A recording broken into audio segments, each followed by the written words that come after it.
on, Basic? Was good, was good.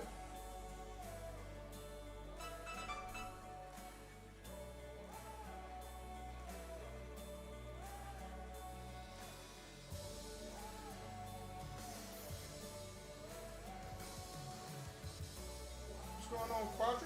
Squadron, what's good, was good.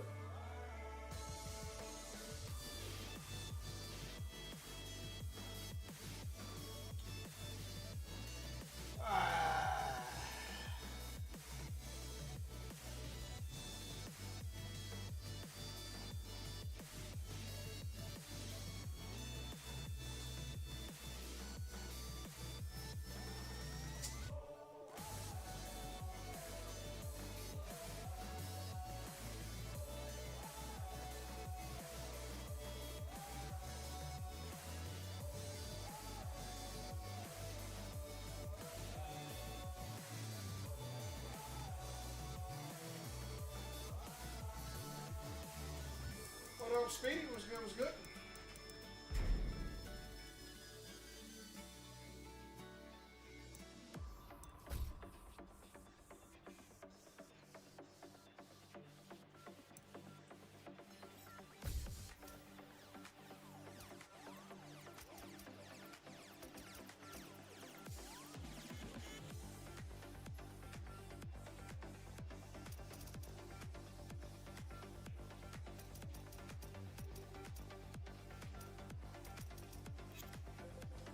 Whew.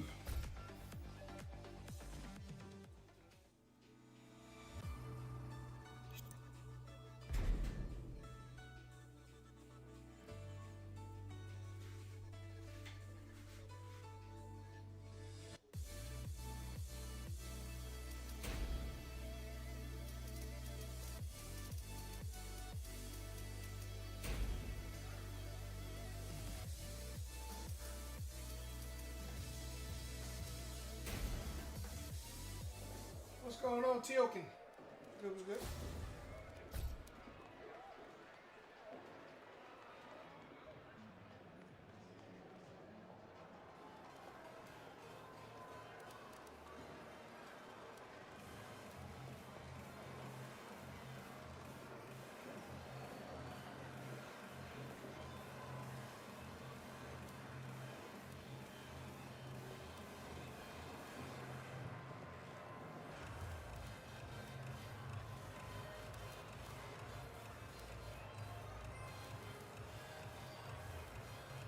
What's going on, Bill Perks? Was good, was good.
Appreciate it, appreciate it.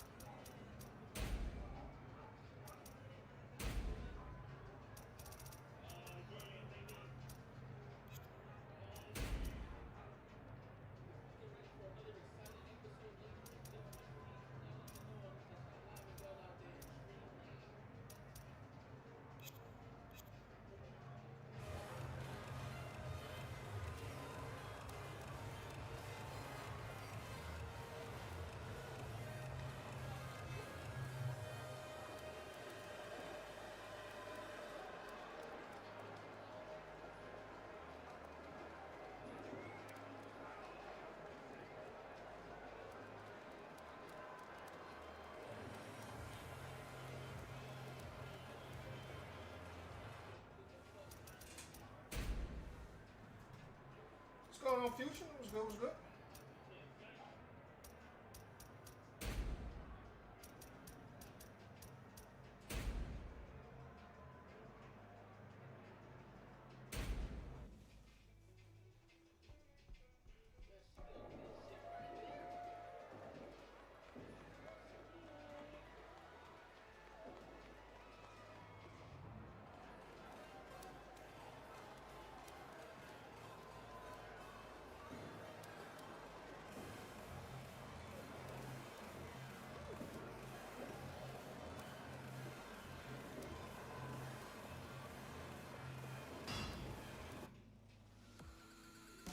Appreciate it, bro. Definitely gonna try.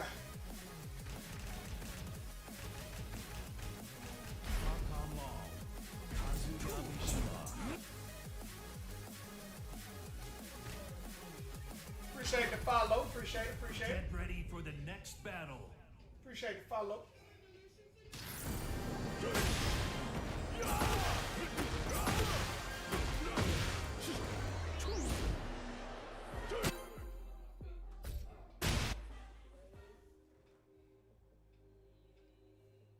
Get ready for the next battle.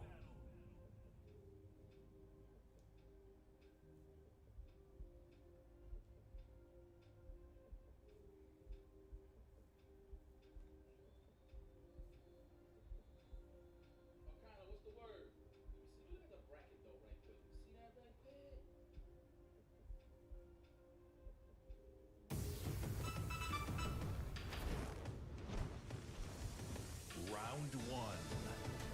Fight.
Give me a second, nigga.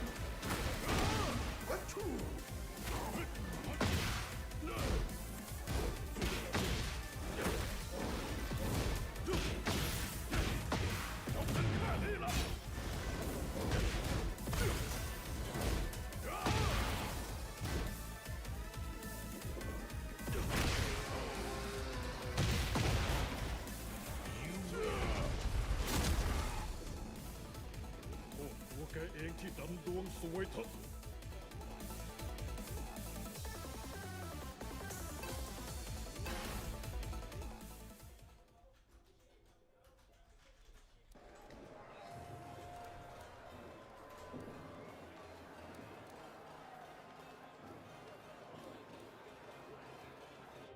What's up, Greed? Yeah, that's good, bro. That's good, bro. Hey, Enigma, meet me in Africa too.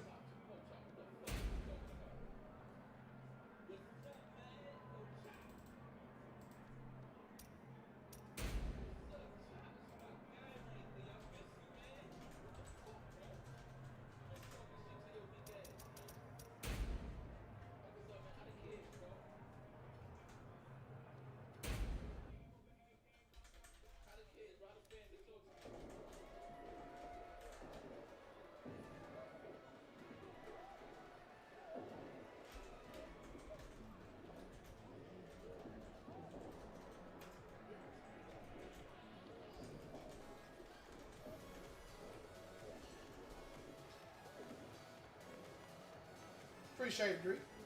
What's up, round set?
สัก คาซึยามิชิมะ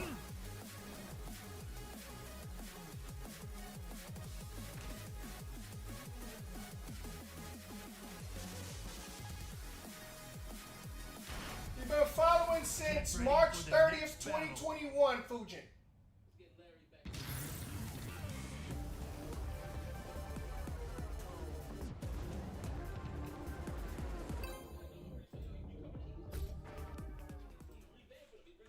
Get ready for the next battle.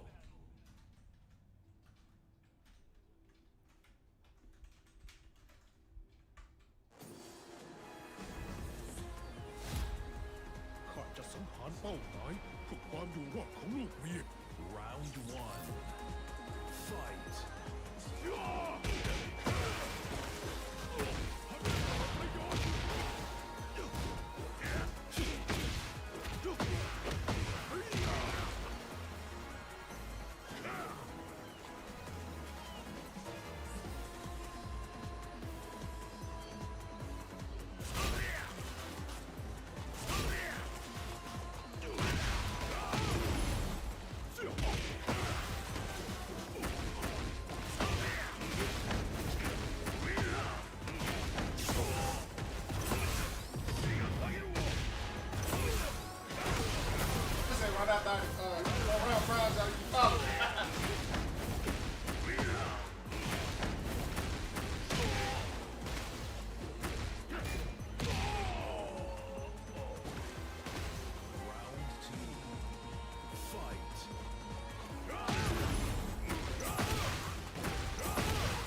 What's up, cool kid? No, I honestly, I be slow. I just be slow. Ain't gonna lie.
ข้าจะสังหารเป้าหมายเพื่อความอยู่รอดของลูกเมีย Round one.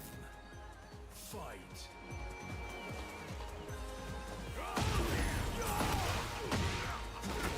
What up, Trigger? There we go.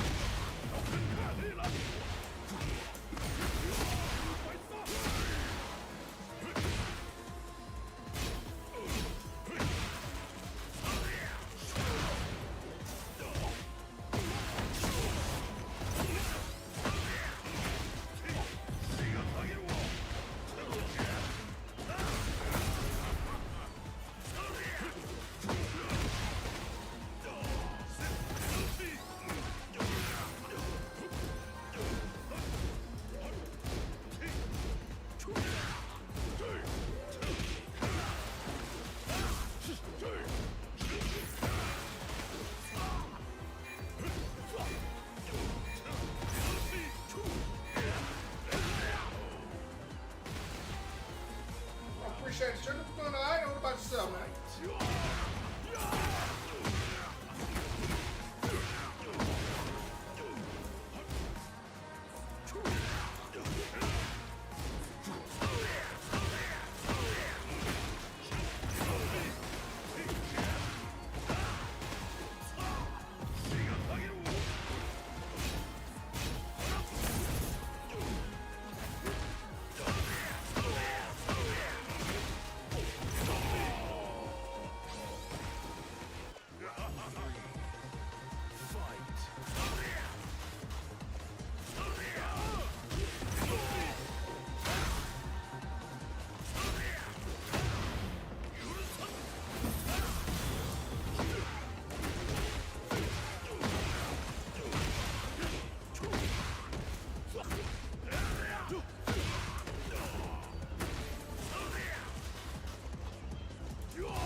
trying to have a reason to get on.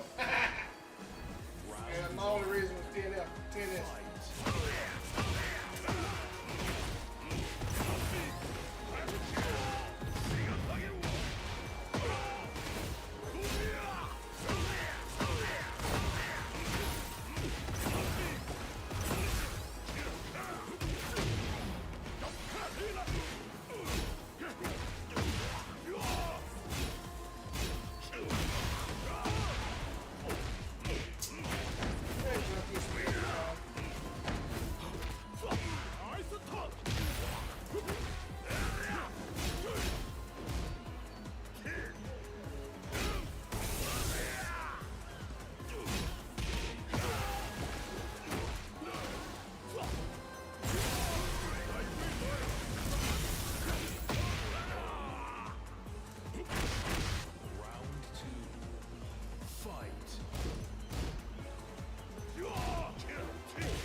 Hold on, humble.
Snuck in and did it now. One time in the game. If you laugh. GG's, Enigma. GG's. ขอให้ตกนรกก็ช่าง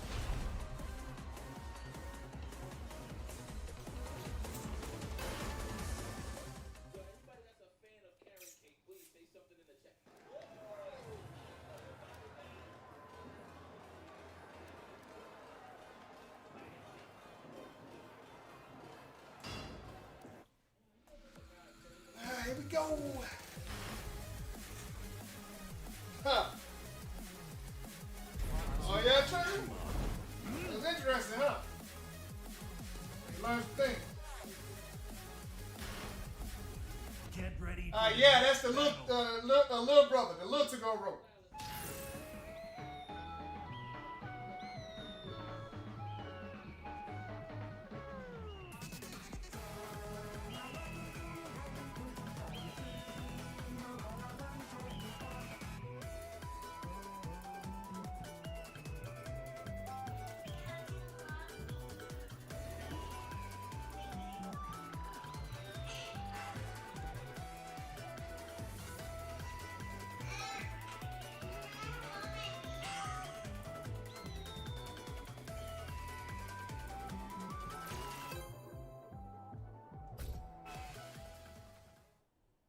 Get ready for the next battle.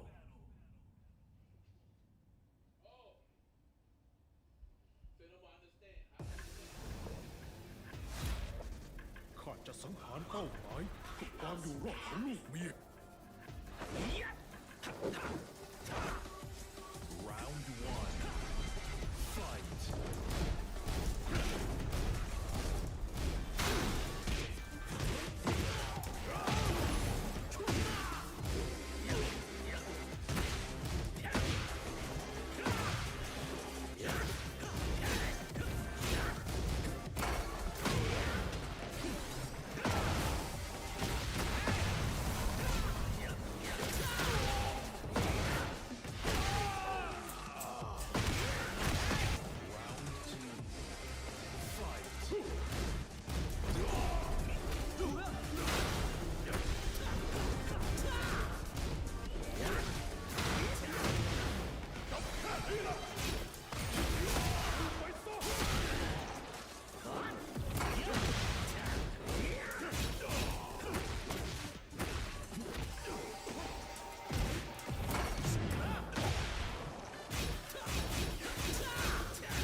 next battle.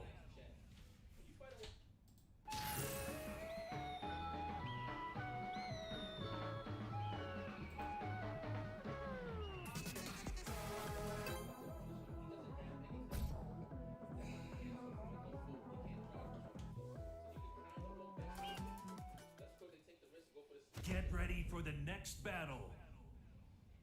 There you go. All right, now. There you go. Pressure zone. That's all on your side, my boy. There we go. Round one. Fight.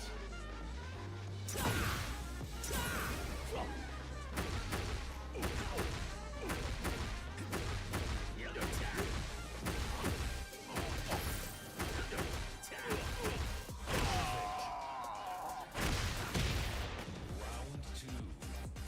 Fight.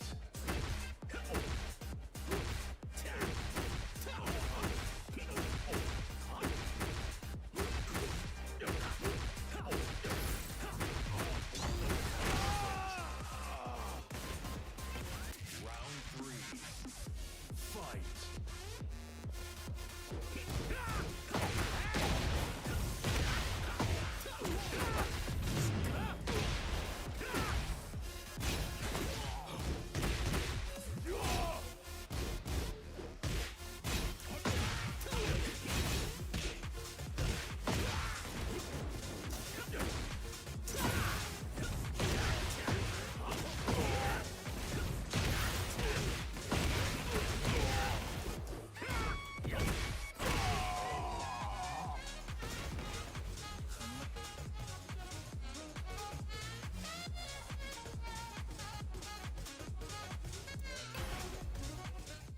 Get ready for the next battle. Okay, snap.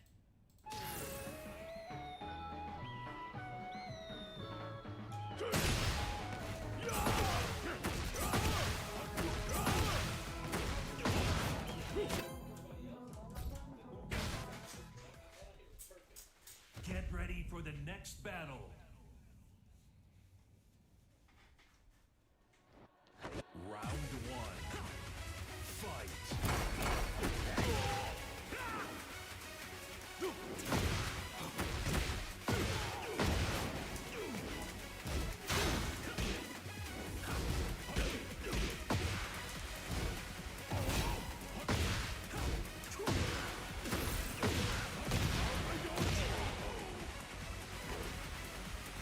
Round two. Fight.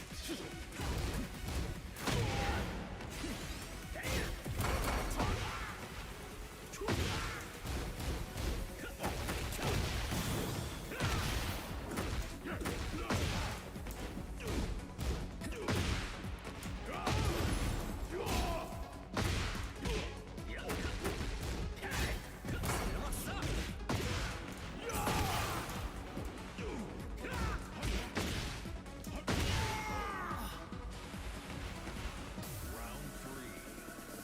Fight.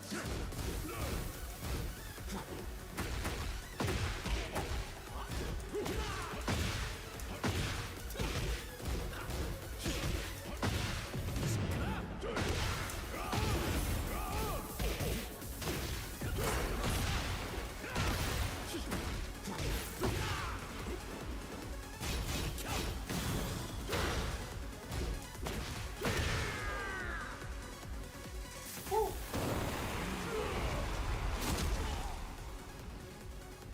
ตัวแกเอง やっ ที่ た ทำ ー ตัวสวยเถอะ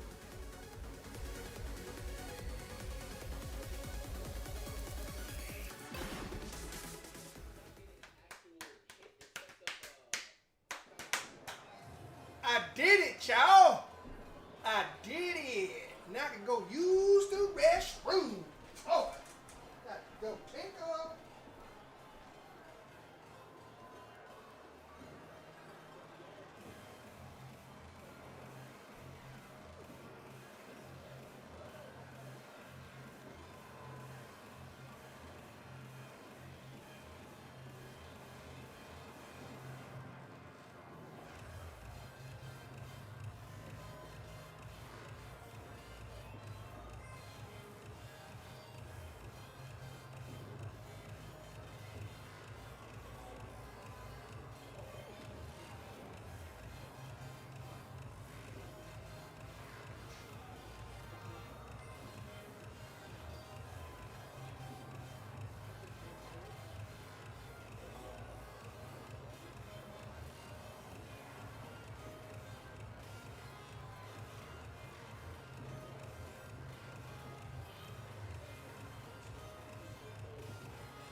What's up, Crucial?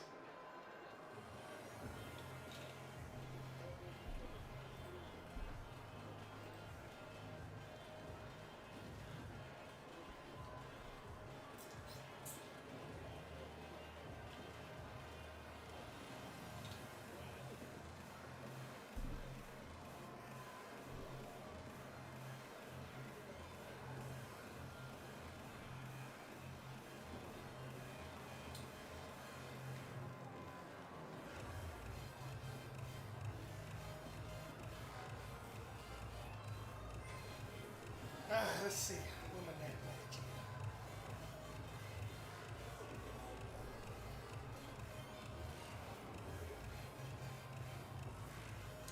Let's do this. Appreciate the follow. Appreciate it. Appreciate it. Appreciate the follow. So we got Slaughterwall versus. That up back one was unfortunate. It may just be some tiny adjustments. Might not be a really big thing at all. Yeah, that up back one is like Slaughterwall's answer to the backswing blow, or Slaughterwall's version. Speaking of backswing blows, the ice pick QCB4, we like those. Rhythm LP, not right, able to get out of there. Just hitting one instead of a launcher. Tragic. Yeah, you'd ideally like to get a launch when Nina gives you that opportunity, but now's not the time to dwell on that. Moving forward, see these jabs? He's finding counter hit jab over and over. Ooh! Oh, You got a choreography. Oh my god, the duck! He just sat there and said, I know you want my toe. You can't have them. Respect on both ends, right? Like, they both knew that if that lower block is going to be ugly, and Rhythm chose to do it anyways, and Slaughterwall was really committed to blocking it. Back to punish, closing it out against the launch attempt. Yeah, that's a really crazy button, too. Another binding whip for Slaughterwall here. Probably going to go downstairs. Do we get a wall hit first? He chooses to break the floor. More space. I mean, the movement's working out for him. You mentioned the Hayashida step. That's what gave him that opportunity. Rhythm LP missing some key punishes here. He can still make it work. You know, ideal punishment, what we want. But you can still win sets if you find other opportunities. Ooh. Get another side step too, but dropped them all on the combo. Rhythm catching with the heat dash 444. Big scaling, but the most important thing here, I think, the recovered life that Rhythm gets. Slaughterwall really protecting his legs here, and Rhythm just not able to find really threatening mix-ups, and eats a wipe the floor. Second chance! That missed QCF2 really, really mattered here. That amount of HP would not be enough if not for that missed conversion. Yeah, you're talking about after the wipe the floor, right? You see Slaughterwall is so good on those because of his PlayStation 1 controller that he uses, much like the GOAT Spiro Jin, but he says that I curse him every time I talk about it, how he never misses those QCF2s, only when I'm commentating. Sorry, brother. Keep it together, though. Nice block and launch. He found the opportunity. He found the opportunity he needed. He's going to need momentum off of this. Slaughterwall not afraid to get down there and just duck. I feel like, you know, it might be late in the set to try to make a read like that, but a raw down forward 2 would quickly shut that off, but it might be over. A little bit too much jabbing for Rhythm LP here, and then the wall coming straight up out of nowhere. Sidewalls on this stage, you don't see too often. Oh, could have gotten a duck under the guns. No, that's tough. Oh. Man, that one right there was a congressional trade. Slaughterwall had the insider on that one. Nice stuff for both of them, but of course Slaughterwall coming ahead. I say of course because he's Central Florida, and Florida greater than Texas. Well, shout outs to Rhythm LP. Honestly, it's hard to... Sometimes people will ask for advice, and sometimes the answer really just is as simple as you gotta get a little bit cleaner. And he was finding opportunities. He was going toe-to-toe. When it came down to the punishes, they did matter. Awkward sidewall situation near the end. He went for the heat smash with punish, but Nina is shooting her gun. She is super vulnerable, right? So a bigger punish that maybe wall splats and then saving the heat for another interaction. The tiny things do add up. So good set regardless, and Slaughter Wall hopefully taking some of that momentum later in the bracket. Yeah, it can be hard when you see a whiffed heat smash happening. Like, it's kind of rare for heat smashes to have eyes afterwards, I feel. All right, y'all got a next match.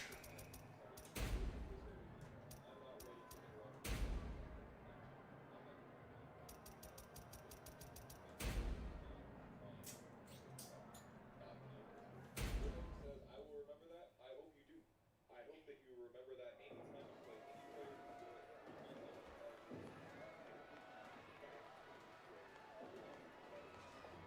Enigma, I don't think you did anything wrong. I mean, just simple mistakes. So did I. Simple mistakes.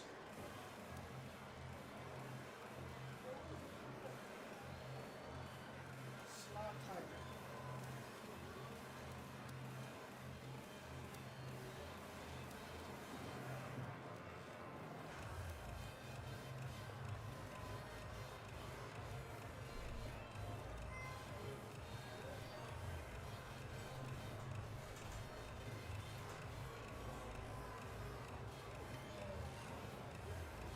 What's going on, Night Wolf? Nah, I'm not coaching.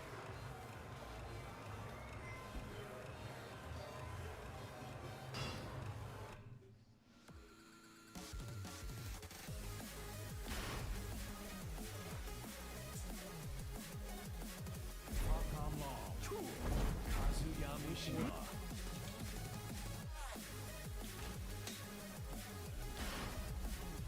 Get ready for the next battle.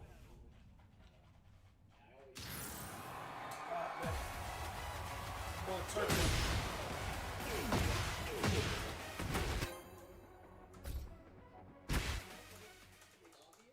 Get ready for the next battle. Yeah, he's like the Yoshimitsu of this game, if you ask me. So you can play this guy.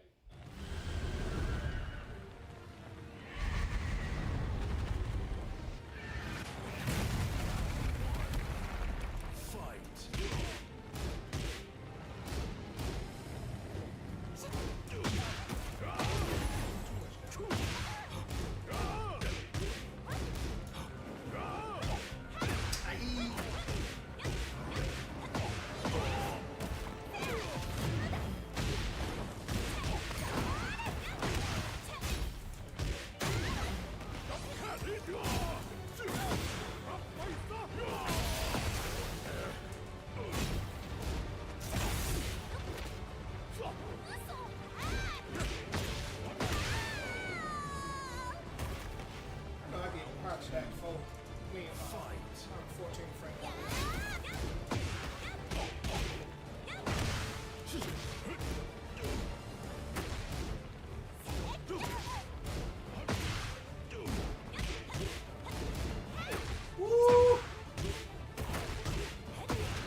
สวยเถอะ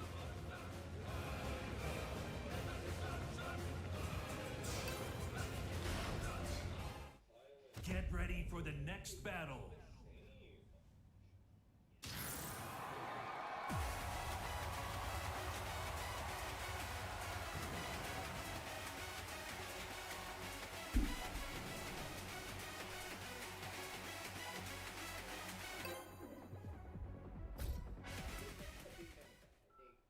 Get ready for the next battle. You know, what their idea of honest is. They like to, win through timing or things like that. The throws exist for a reason. You gotta make sure.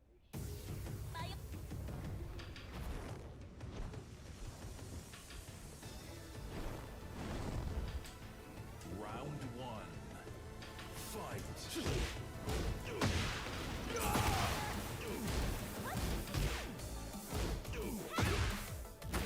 I hate that.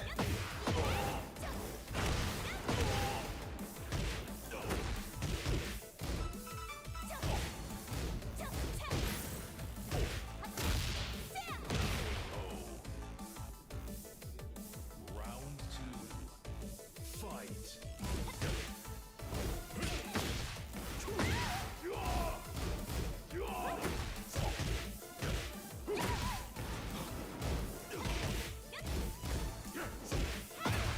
God, what the heck is going on?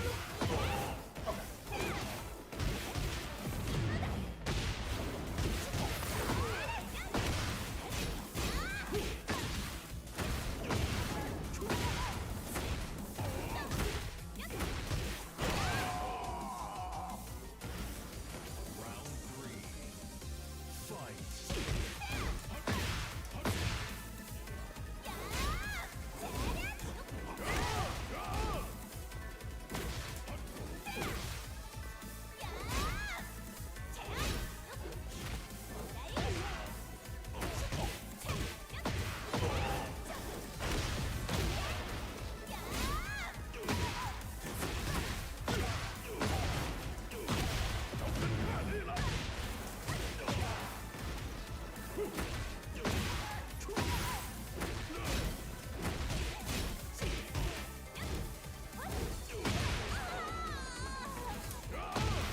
Round four. Fight.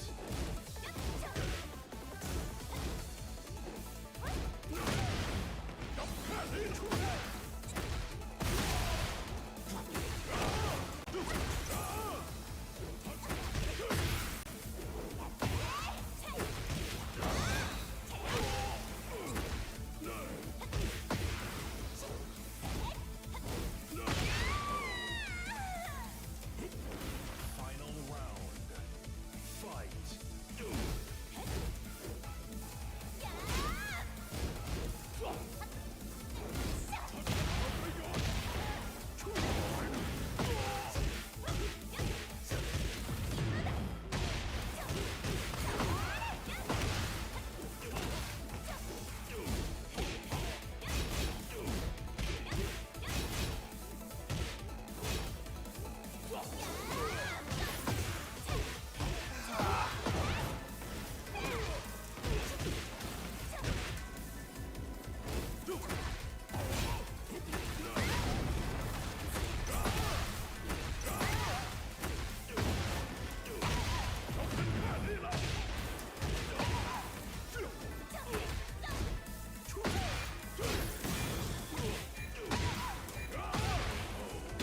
I'm a G, dog. I'm a G right here. I'm a G. Give me. Cause I'm a G.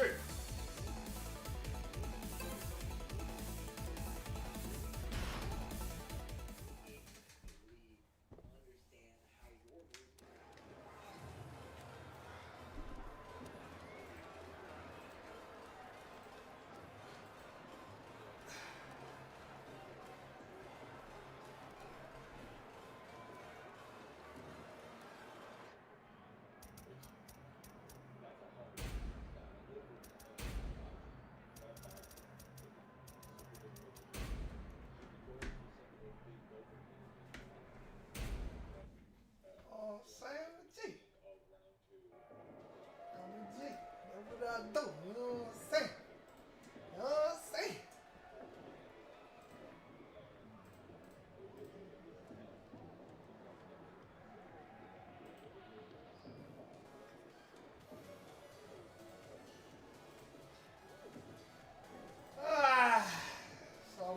stream now.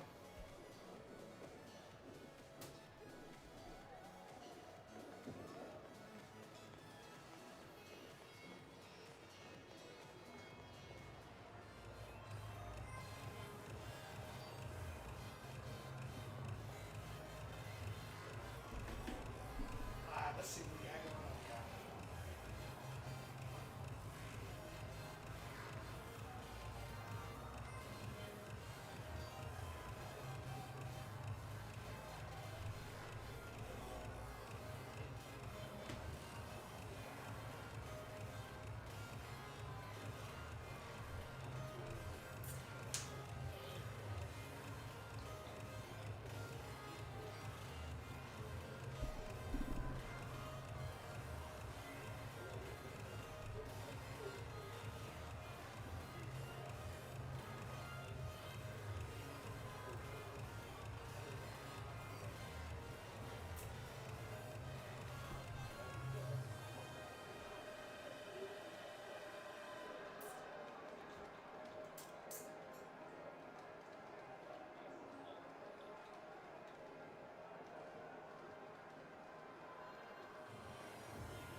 $10 straight up into our match arena. Oh, did we forget to mention you guys could be helping us incentivize these players even further? Match arena in the chat all ready for you. Back to the stratosphere. We are here. Kaplurf and Zeus. Let's see if Zeus can get on the offensive, stay on it, and give us a game 3. Wow, sidestep right around the down back 4, and he was already queuing up the sidestep 3+4. Clean wall splat. Almost like Kaplurf was out of there after he got that tech roll, but not quite. Still ate another 50 damage. And Kaplurf still contesting Eddie even when he's in heat. I feel like Eddie has a lot going for him, and sometimes just defending may be worthwhile. But Kaplurf is still jockeying for that timing in neutral. That step back 1 there was absolutely dastardly with the evasiveness. Good stuff from Zeus, no one ball. Paw after the down forward 1-4. Stance low. Ugly position to be in against the Jin. Down forward 1-4 wall splat. He's resplatting like it's a combo video. One more mix. Zenlo again. That was vile. My goodness. Disgusting, brother. Absolute. I need a vaccine for that. Lord have mercy. Nice flow. And yet another one. It's so like known that it's difficult to get good wall splats on this stage, but Kaplurf has not found any of that difficulty whatsoever. And he had a cool moment there. He was doing the Zen stance cancels. He baited the get up kick, but wasn't ready to launch it. Instead, finding another way to get this sidewall conversion game that he seems to really deeply understand until the one throw gets sidestep launched once again. Unfortunate. Interesting. Hey, beautiful parry. Kaplurf knows this matchup inside and out. I can see it right here. And so can you. Surely we get ourselves a hit it or quit it point right here. Zeus, bring it back for us. As much as I hate the Jin parry and like parries of that archetype, I'm glad that they let players express their knowledge, right? They give you opportunities to show that, yeah, I did my homework, I know you're going to finish this, and I can cover that. I do enjoy that part of the game. For sure. And they did do some pretty big nerfs to the Jin parry as well, like not giving it block frames on startup that it was in Tekken 7. Yeah. Zeus popping back up here, has a lot of recoverable, not trying to get counter hit. The Blackwing upper, raw like that. Yeah. Kaplurf not afraid to play a little dirty. He whiffed a hell sweep and then parried, and then he immediately swung the Blackwing Rondo right after. Oh, but he gets run over at the wall. And I appreciate that. I appreciate that he makes an opponent second guess their approach, and he likes to take advantage of that. Nice punish. Especially when you're up a game, you're up around, like you have opportunities to make them really regret their decisions, get that mental damage in there, and make them go for options that they're not supposed to. Oh, finally blocked the Zen low, but didn't get the punish. Now he has one more chance. Okay, 10 frame punish. They've nerfed 2-on-4. Uh-oh, disaster.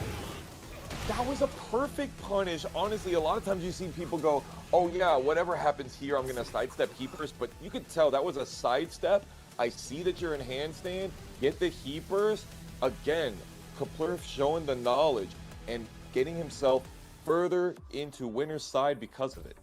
Yep, good stuff. Yep, Jin, they've adjusted how he's meant to be played, and Kaplurf seems to be adjusting well in return, right? Using the stance low, it's supposed to be unreactable, so you're supposed to use it. Kaplurf not afraid to spam it, whether it's out of block stun situations, whether it's just raw stance.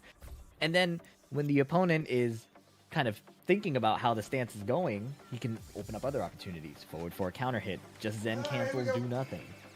Staying pretty unpredictable is good. I don't recall Zeus using Eddie's advancing mid, the forward 3+4, I believe. Yeah, or the while standing 3+4, I think it is. Yeah, while standing 3+4, like, that's right. He flips towards you and he's like +8 or something like that. Yeah, not seeing a lot of those big approach tools that like Eddie players like Unmei will be like, if you just sidestep and stay active, lateral movement in range 2, range 3, Eddie's not going to be able to put you in those situations that relax and handstand can make you feel really oppressed under. And yeah, we didn't really see a lot of that. Yeah, and I would have liked to, because we saw Kaplurf launch maybe 3 or 4 of the forward threes. switching that up immediately can just make Kepler second guess it or get him to sidestep, which opens up more ways of counterplay besides just, is this the right forward 3 that's going to hit, you know? Yeah. So definitely a bit of windows to explore other ways of approaching and attacking there.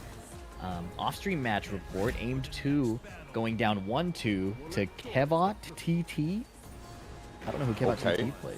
And Lunar 2-0ing Rectfire. I would like to know how he plays. That's the hard thing about 230 people in the bracket. You don't get to see everything. Hopefully we get some extra tail to the tape later, maybe on their stream. Poke Chop, though, getting hit by the Y Iota. Whiffed! Oh, and he tried to whiff punish with the Dark Upper, but it was just a bit out of range. Big Jaguar entry right there, 100%. Poke Chop. And these running two with the Gale guys- Force. Whiff it. Forward 3, back 3. Poke Chop is so streamlined with how he mixes up Fakum Ram's run. I was going to say that these two guys are like kind of the heroes of Season 2 right now. Most of the discourse I see is that they're pretty balanced compared to other main characters. In my opinion aside, I'm glad to see that people are more are enjoying the direction of these DLC characters a little more. Yeah, I'm definitely one of them, man. I entered my local for like the first time in a year when Armor King dropped. I was like, I will go 0-2 with a smile on my face.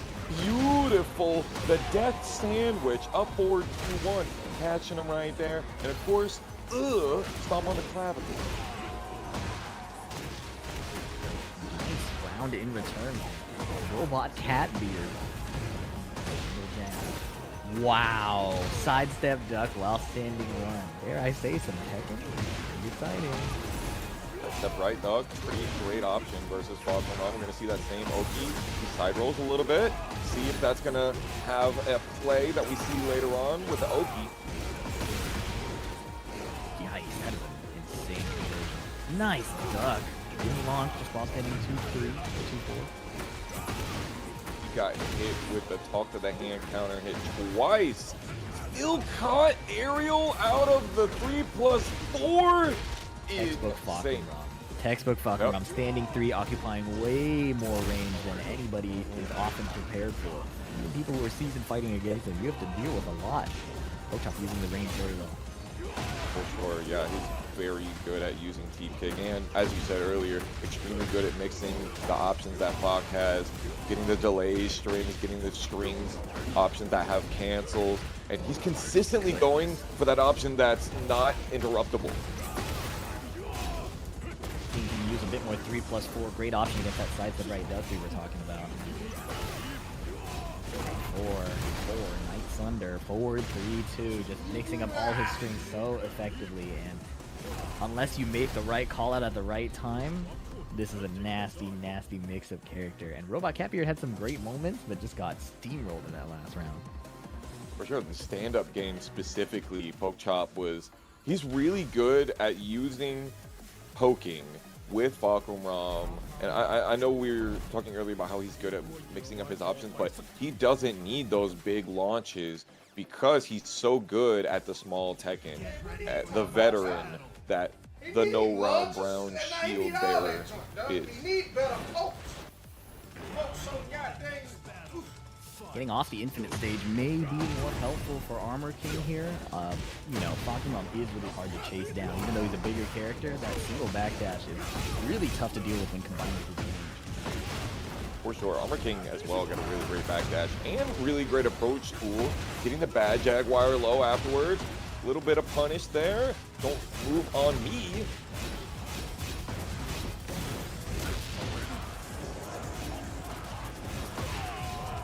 3-1-4. Oh, crucial punish opportunity. That's probably the hardest part of Fakum Ram. It's not just the mental stack. It's making sure you have your punish on lock, or you could just giant swing him into the wall. I didn't know that was going to hit the wall. Hey, octagons, baby. They're everywhere. Nice wall standing 3-1. Could have got a launcher, but we like a heat engager sometimes. And yet another one. Oh, and you have to wonder if he was thinking about that. He did sidestep hop kick. Like, oh, I could have hop kicked that low. Oh, no punish again. 4-4, 1+2. That's a big button. Poke Chop was like trying to really hit him with that, make him think twice about what he's doing. And here's an interesting thing, I think. I think Robot Catbeard is on P2 and might be slightly uncomfortable. His entire game plan turned into, I gotta hit a throw right here. Nice punish, though. He locked it back in. That's a good catch that you're seeing that, man. I would have never caught that, to be real. Nice! Robot Catbeard still rocking the down 4-1. Nice. Chop not ducking under the second hit. Instant giant swing, but too far away. Yeah, the punish game kind of faltered a tiny bit once he got into that uncomfortable side. His move list kind of shrunk to just the 2 throws. I think there's a bit of discomfort. I wonder if Poke Chop noticed it. Guard break, Rama stand the wall, counter hit. Good job waking up a little bit late there. Robot Catbeard not being too crazy on the movement, just holding back a little bit, waiting for their timing, and that's the 3rd time the down forward 1-2 counter hit is landed. Yeah, it might be abusing that legacy knowledge. You know, all of us fighting Armor King for so long, that has never had an extension. But every Tekken prior, this is the first time. You gotta respect it. Interesting Throw my option. Got the punishment, shoulder. Dookie. I like. +4. Chop goes for the up forward 3. No 14 frame punish. That right there is the tail of the tape for Robot Catbeard. He could have had it if he got this punish. Yeah, another tough thing while dealing with Fakuran's offense. You gotta remember to go into heat. I know you're dealing with a lot on defense, but you know, the empowered gods that you can use. But a giant swing is a great way to start this round. Shining Wizard broken, loses the wall position, down 4 counter hit. This could get ugly. Hey, going for the throw right there, catches it in the middle of the counter. Robot Catbeard with the back to the wall, Chop finally charging up the whole damn thing, and then of course, beating out them toes, as we know that he is want to do. Poke Chop showing out yet again. Yeah, that one is tough. And the tough part is maybe Robot Catbeard has labbed the punishing. Maybe he does know the string. You fight someone like Poke Chop, and he might be coming at you with sequences, with mind games, with no mix-up mind games that you've never seen before. I saw him hit, I think it was Kudons 3 times with forward 3 in a row at Electric Clash. He is not afraid to just beat you up. And, you know, fighting someone like that is brand new. It's tough. It's really tough. Yeah, You're talking about somebody that has the ability to shake it off and has learned that through literal decades of playing these games. And Yeah, no, I'm I know, seeing in Felipe, I chat know, that Felipe. Robot Catbeard has only been playing for about So a everybody year, can hear- and gonna hear what they I like saying what I in the see commentary. already. The knowledge of timing, that instinctual when to go and when to know when to hold them and when to fold them, so to speak.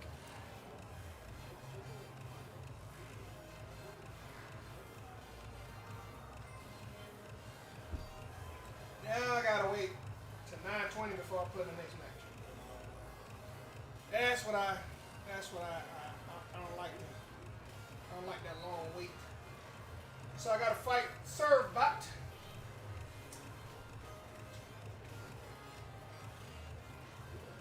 Appreciate it, auxiliary. Appreciate it.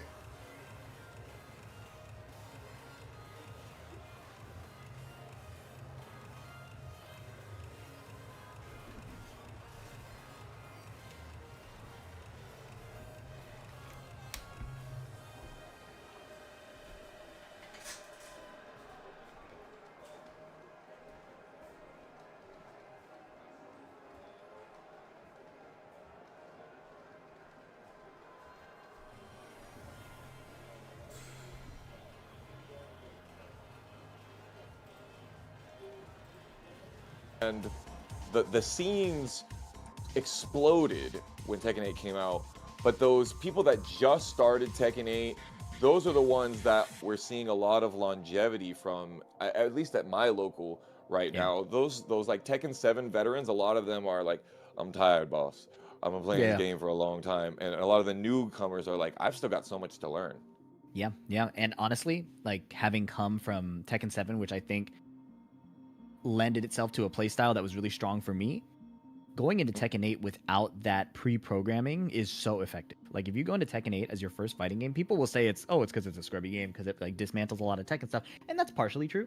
But to be honest, a lot of season 1 was people unlearning Tekken 7, right? The idea that disengaging was your strongest option in the past Right. And now completely flipping it on its head, where being the aggressor, being the engager is in your favor. And now season 2, striking a weird in between where characters still have egregious moves, but it's not always in your favor being the straight up aggressor and giving away your attack timing over and over and over again over the course of a set.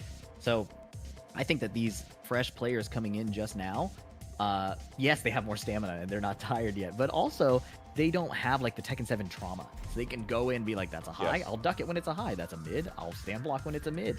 That's a homing move, I guess I won't sidestep. And you don't have to unlearn like, oh, I'm gonna sidestep right duck every single interaction because that's stable. Now it's not as stable. So I think that that's honestly an advantage. And I look forward to seeing these guys continue to adapt, especially, you know, season 3 around the corner, hopefully.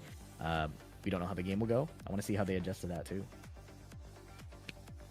Yeah, for sure. I'm really looking forward to that as well. And to be fair as well, as the game has gotten further and further, it has been easier to learn the game, for better or for worse. You know, them simplifying Oki, them adding tutorials, adding extra pieces of information into the tooltips and the move list as well. Like, this is definitely the easiest Tekken game that you have ever learned how to play. And if you've never learned a Tekken game before, we have so many resources like FDX, like Lil Majin, all sorts of people that are grinding content, and it's really forward, really easy to find out pretty much anything you need with the character discords and pretty much, you know, any YouTube at your disposal. If you like this certain character, there are 50 pro players that play this character, and you can get ideas from them. It has not always been that way. Yeah, and not only do we have the best practice mode that a Tekken game has ever had, we also have some of the best third-party tools, right? So like okazemi.gg, these like frame data websites, Tekken docs, they're now sortable. You can filter, you can pick only punishable moves. This is brand new stuff. We used to have to write them down separately and like drill them, right? Other things, Speedkicks put out a locals finder, so you can locate your nearest local and get some offline experience. There's also like a mini Korean backdash game he made, right? So like you plug in your controller, and if you string together correct KBDs with the cleanest inputs, your score goes up. So there's a lot of new tools and new support that has not been here historically.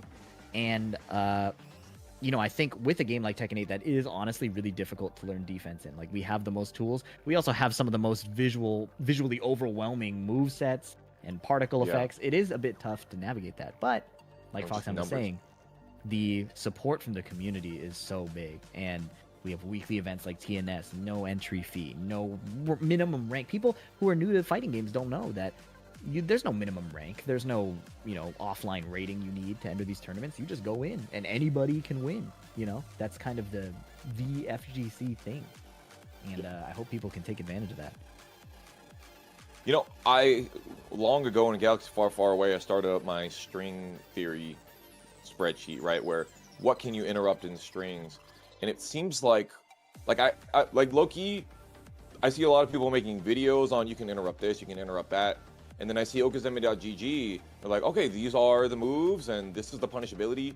Still, though, nobody is taking, though, like, yes, I could create an okazemi.gg, which does that for strings, but, like, so many of, like, all that data is literally there, and nobody is, like, putting that into a big spreadsheet. It was crazy when I first did it in Tekken 7. I was like, why does nobody do this? Why does nobody... How come nobody knows or nobody has it written down that I can interrupt this string with a 14 frame? That's a pretty damn important thing. Can I power crush here? Can I sidestep right here? Like, those are damn important things.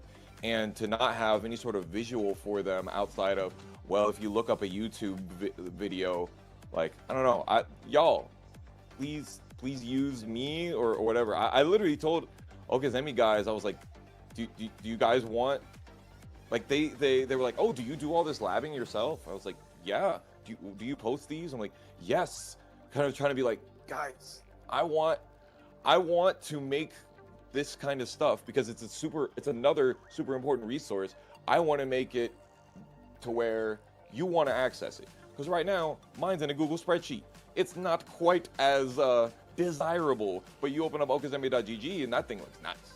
You know what I'm saying? Yeah. So it's just tough. It's tough out there to get your one resource, to be the end all be all resource. But I want to help, and you know, guys, just I mourn the loss of the forum days, man. Yeah. I do. No, for real, for real.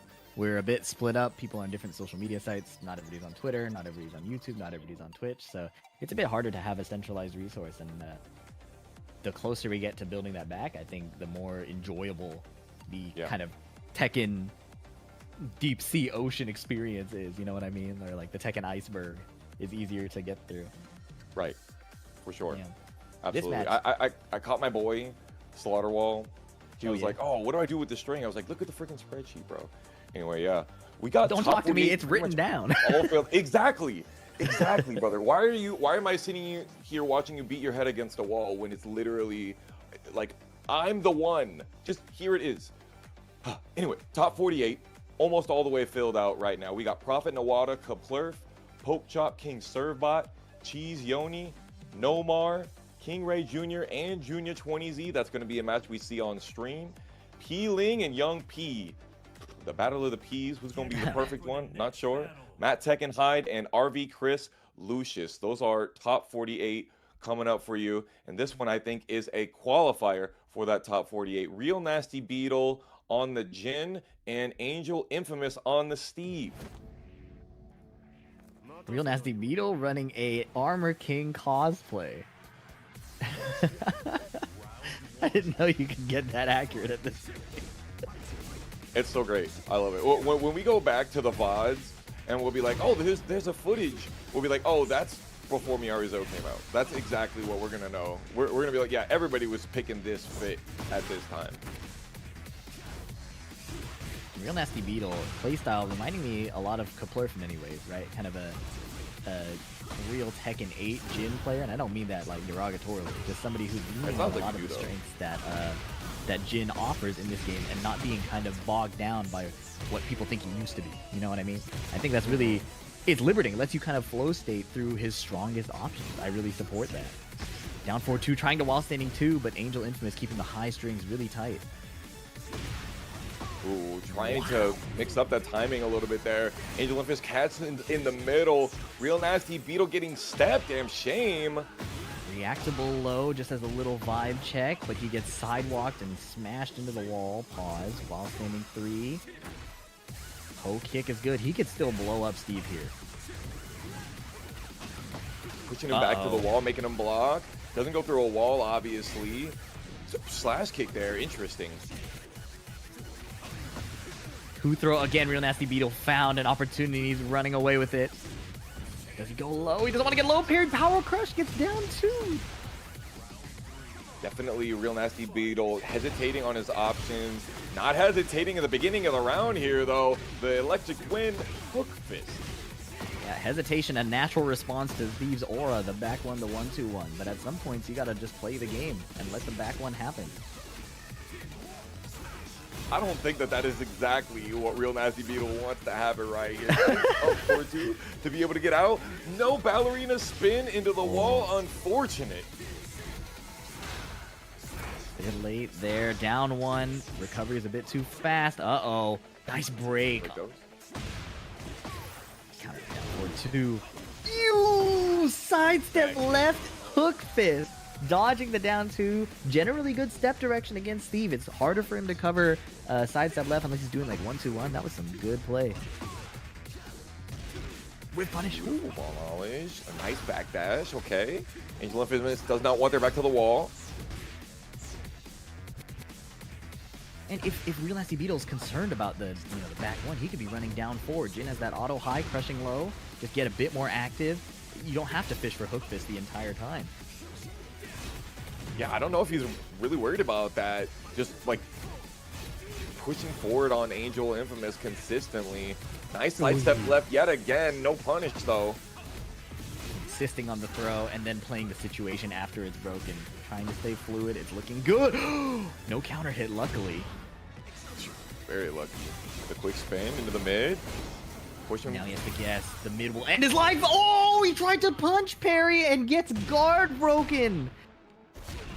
Wow. There were two ways he died. He ducks the mid or gets reversal broken by the unblockable. That's tough. He was pretty confident, I guess, that it would be one or two. You gotta go for it, right? You can see obviously that Real Nasty Beetle has seen the situation, had a risk reward in mind, and he sent it.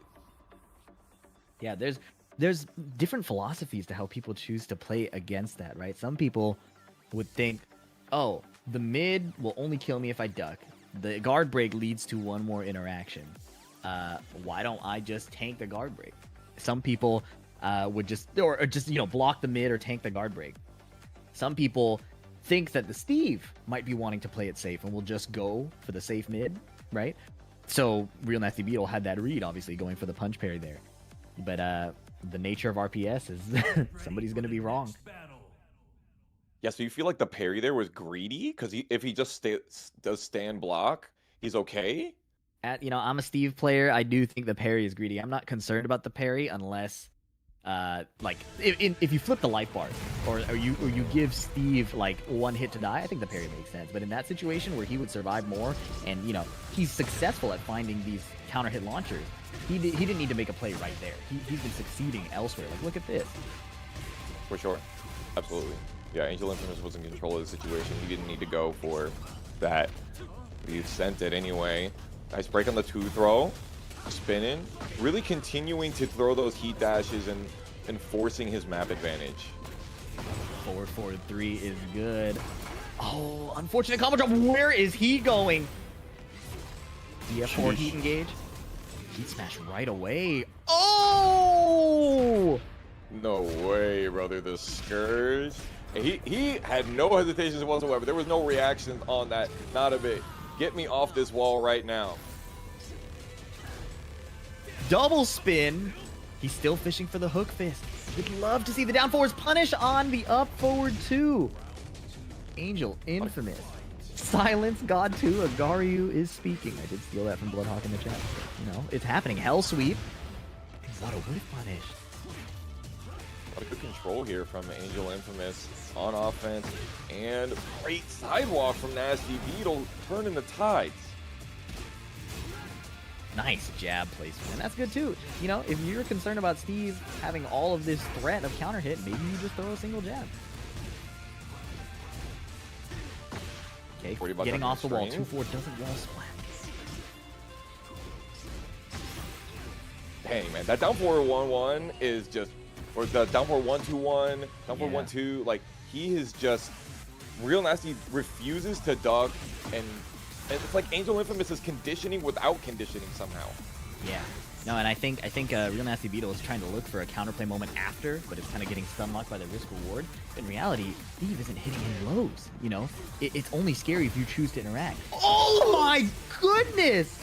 Up forward 2 off of Jin's heat engage, blows up the floor. This could be it. Sonic Fang. Dash here and then sending it with the Billy Club. Angel Infamous qualifying for our top 48 here over Real Nasty Beetle. Angel Infamous, Steve Fox gang, definitely in the minority. I want to see more Steve play out here, and it's real great that we got to have Fee on the mic to be able to get some more of that analysis during it. Yeah, I cannot believe when heat engaged upon, he ripped an up forward 2. Jin had so many outs to kill him, but he was calling out like what, a throw or a low? I cannot believe that he thought that would work. But being up 2 rounds puts you in a position to care a little less. So and a game. Yeah, 2 rounds in a game, right? So man, that was awesome. And I think that speaks to the scariest kind of Steve in Tekken 8. Is the one who kind of, you can't tell how they regard their line. I would continue the analysis, but I got to call out AV1230 for the $1,000 direct contribution to the match arena. Thank you, AV.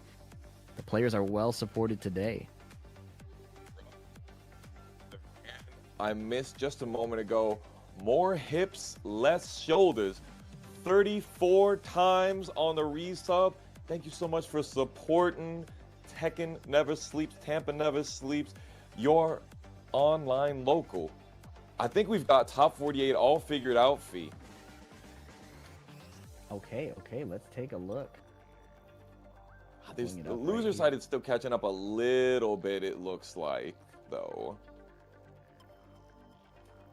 Okay, but it looks like, what, on stream we have Heavenly versus Sergey Strokinov. Okay. That's going to be a drag player, right? Yeah, one can only assume. I mean, yeah, we wow. Chat, you thinking Sergey Strokinov is a drag player? Or are we going to go completely the other direction and go for, like, which character would go for the gender bend? Which would be an actual drag character? Who knows?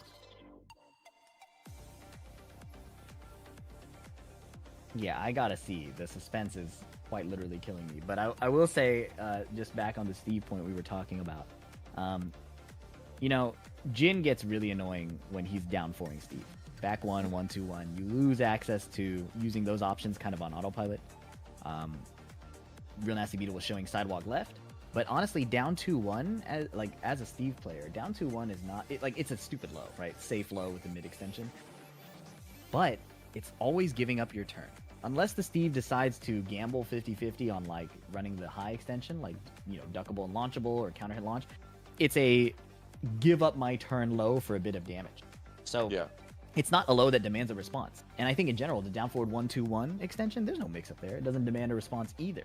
It's just real. My assumption is that Real Nasty Beetle probably wanted to find points to interact after the fact. But in reality, when you're fighting Steve, sometimes you just have to pass your turn over and over again and let him expose where your windows are. Because if you try to force it, counter hit, whiff punish, random launch, right? Sometimes you do have to kind of like bore the Steve player or make them overextend a ton. A lot of different ways to play Steve in this game. Xiao Yu. Yeah, for real. That's a great comparison. We got ourselves Heavenly. I think, did they used to go by Heavenly Uchiha, maybe? I believe so. Not sure. Yeah, I'm pretty sure because I'm making cranial connections here between Heavenly Uchiha and their Reina. And it looks like we have ourselves some Yoshimitsu. Ooh, this one right here. If there was a 6-4 matchup, this might be it. It still has really felt that way. You try to do Sentai stance versus a Yoshimitsu, you are going to get bodied. Yeah, that's I like that. Is this Piccolo? That's a fire fit. Fire. Good stuff. He used That's sick, okay. He used the garter on his head. All right. Anyways, bad breath on Reina's approach. Let's see if this 6-4 comes to fruition. I want to talk to you about that after, actually. I'd love to pick your brain about that. But let's see how the match plays, and maybe that will give the answers we're looking for. For sure. Damn shame that hop kick whiffed at that range. Sergey Strokinov getting hit by the 4-4-2. Heavenly still going for it. Knows the option to be able to beat out the flank.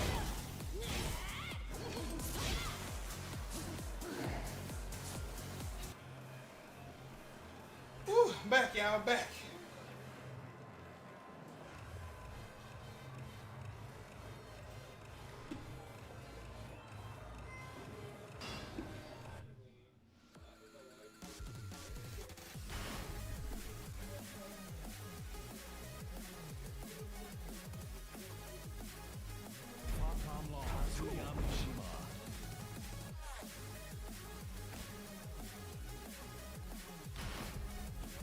Get ready for the next battle.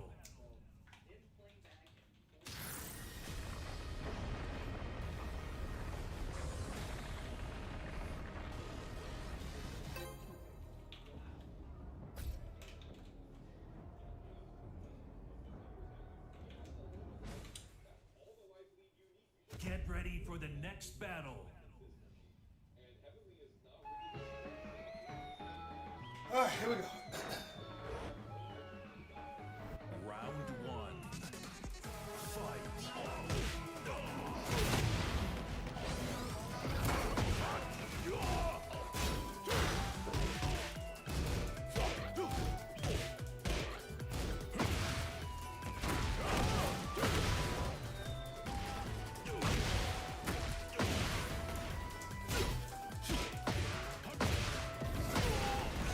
Dang.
เพื่อลูกไว้รอให้ตกนรกก่อนช่าง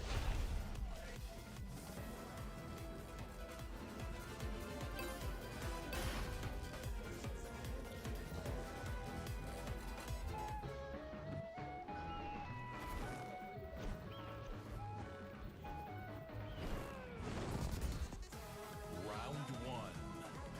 Fight.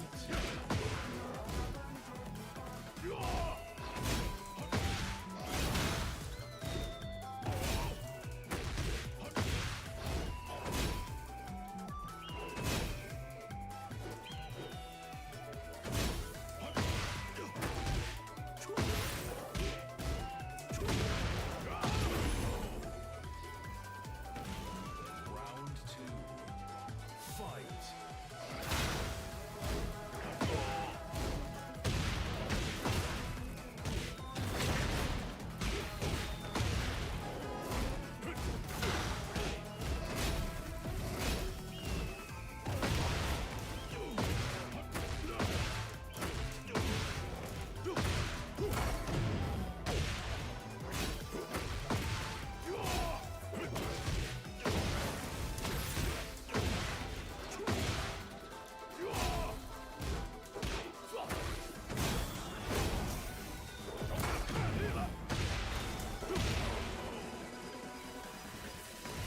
Round three. Fight. Come on.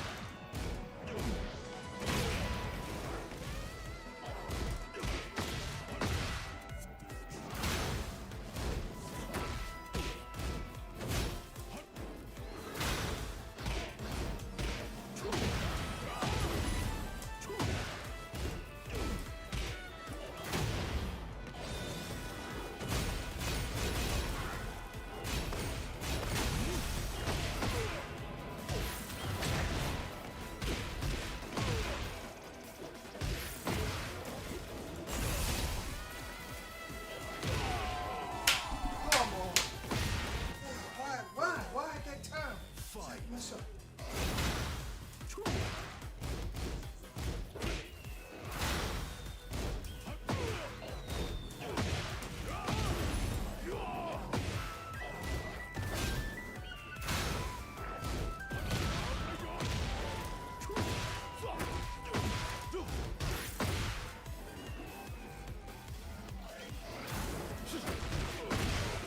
Woo!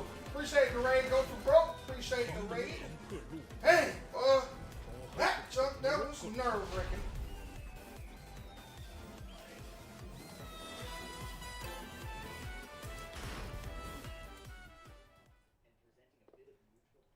Appreciate it, Gil. Appreciate it.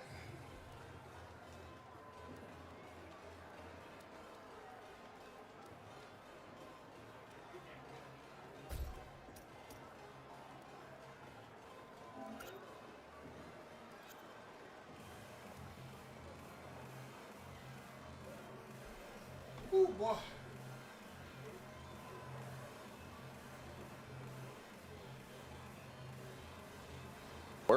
We weren't seeing any of that. Is it like the back turn sword? We didn't see any of that. My food Down forward almost 2 came keep up, out y'all. showed its time a little bit, but there was really a lot of movement. And, you know, Evil Mist, we saw a lot of that as well, but we're talking about a wave dash character. We're talking about a character that has a crouch dash. Definitely. Doesn't she have option that can make her go under and kind of like twirl and be able to get under it? I don't know if I that's don't a know true if high her crush. roll. I don't know if her roll charge has true high crush. Dang, that was kinda- Would have been worth. Will definitely be something worth labbing Kinda after rough, that yeah, match, sure. right? Like, but also in rough. general, just it's easy. I think as a Mishima player, you're used to KBDing, used to wave dashing. You're used to maybe playing from a distance where it's pretty safe because Reina has these like gunshot buttons, right? But there is an art to being willing to wave dash a couple times, back dash a couple times, but really, you know, play in a threat range in and out. She was just staying out the whole time, and Yoshi is not scared of that. This gonna be a Not at all. Uh-oh, Kaiser versus Freyden. This is going to be a sweaty match for sure. You already know. And would it surprise you if I told you that this is a loser side match feat? Oh, no. Losers against Freyden's Horong is a scary place to be. Losers against Kaiser is a scary place to be. These particular players, not married to the idea of a stable game plan, you know? So Yeah. it can be really hard to be confident that you might have the right read when Kaiser decides to do his backswing blow. When Freyden decides that this is the mix I want to run and one of us is going to die. Ooh, perfect spacing on that. Knew that it would beat the backdash in that situation. Trading knockdowns for knockdowns. Nice keep out jab. Kaiser going for some throws. And keep out is the name of the game right now. Yeah, Kaiser leaning into some of the bigger buttons early. Freyden putting out the forward two from downtown and happened to stop it. Now he has the advantage and he runs home with it. Blocking the homing option off the right foot forward. Not an option you see too often, but we got some specialists on the screen. Yeah, absolutely. I think that the open stage probably presenting a bit of a challenge for Kaiser. Usually, Azucena gets you to the wall, and then with the spike combo puts you in a horrible mix, but he keeps getting caught going in. Freyden with a counter hit launch. This should be a simple conversion. 3 straight. Damn, and could have had the rest of the wall too. That's 110 damage combo easy right there. Kaiser getting caught. By the way, for those of you that are wondering, how did Kaiser get to loser's side? He actually also lost to Sergei Strokanov and was telling us about that earlier on. Got caught right there. And Freyden as well. Let's see who Freyden lost to be able to get here. That was Heavenly. Oddly enough. Oh, Heavenly put Freyden into losers? Mm-hmm. Okay. Get ready for the next battle. So the reason that both of these players are where they are in losers are because of the last 2 players that we saw. I like that.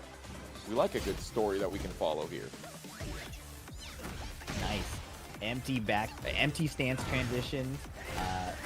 Great way to, we were talking about it with the earlier Azucena player, right? Just changing when your opponent thinks it's time to guess can be just as powerful as a successful mix-up. It can get you a lot of opportunity later. Brother, I really usually have myself a timer for Kaiser backswing blows, but I already done messed up on it. I know we're at least on number 3 here. Kaiser with the down jab heat first. And Freyden bouncing back immediately with that extremely balanced 2-jab launcher. Can't ever forget about it when Hwoarang is in heat. He is a Kuma for just a little bit. Counter hit jab is no joke. Unsafe extension. Kaiser nice. Answering the flappy kick definitively with the down 3. He is a Kuma, except you have to get counter hit though. So there's that True. little asterisk. Hwoarang players will tell you he lost all of his counter hits, guys. Kaiser getting ducked under yet another one of the Kaiser geysers.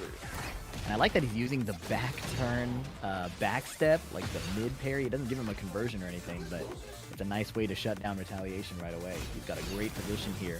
Spends the heat. Ideally would like to close it before Hwoarang gets into his heat and builds some momentum. Great timing. Oh, staying frame tight on that Oki, nice. I like the Peacekeeper from the backdash. Not an option you see too much, but Freyden could not keep it going.